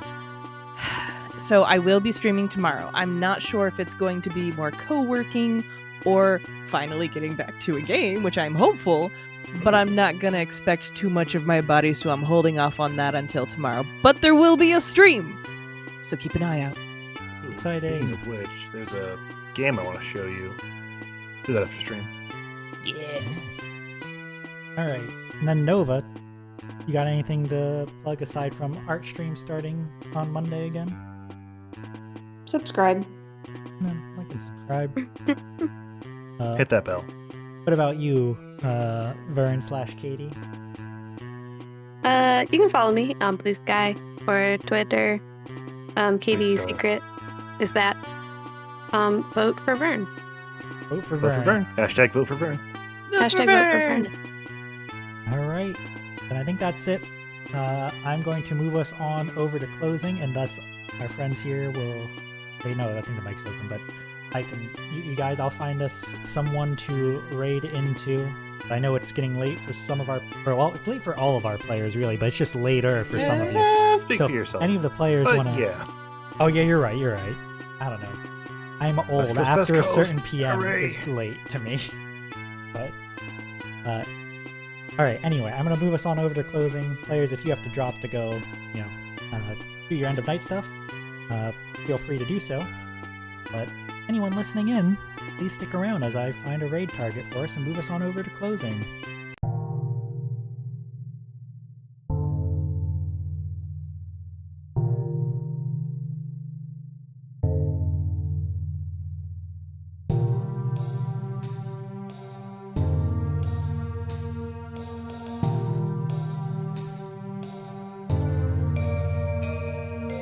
Alright, I'm gonna send us over to Azura Stella.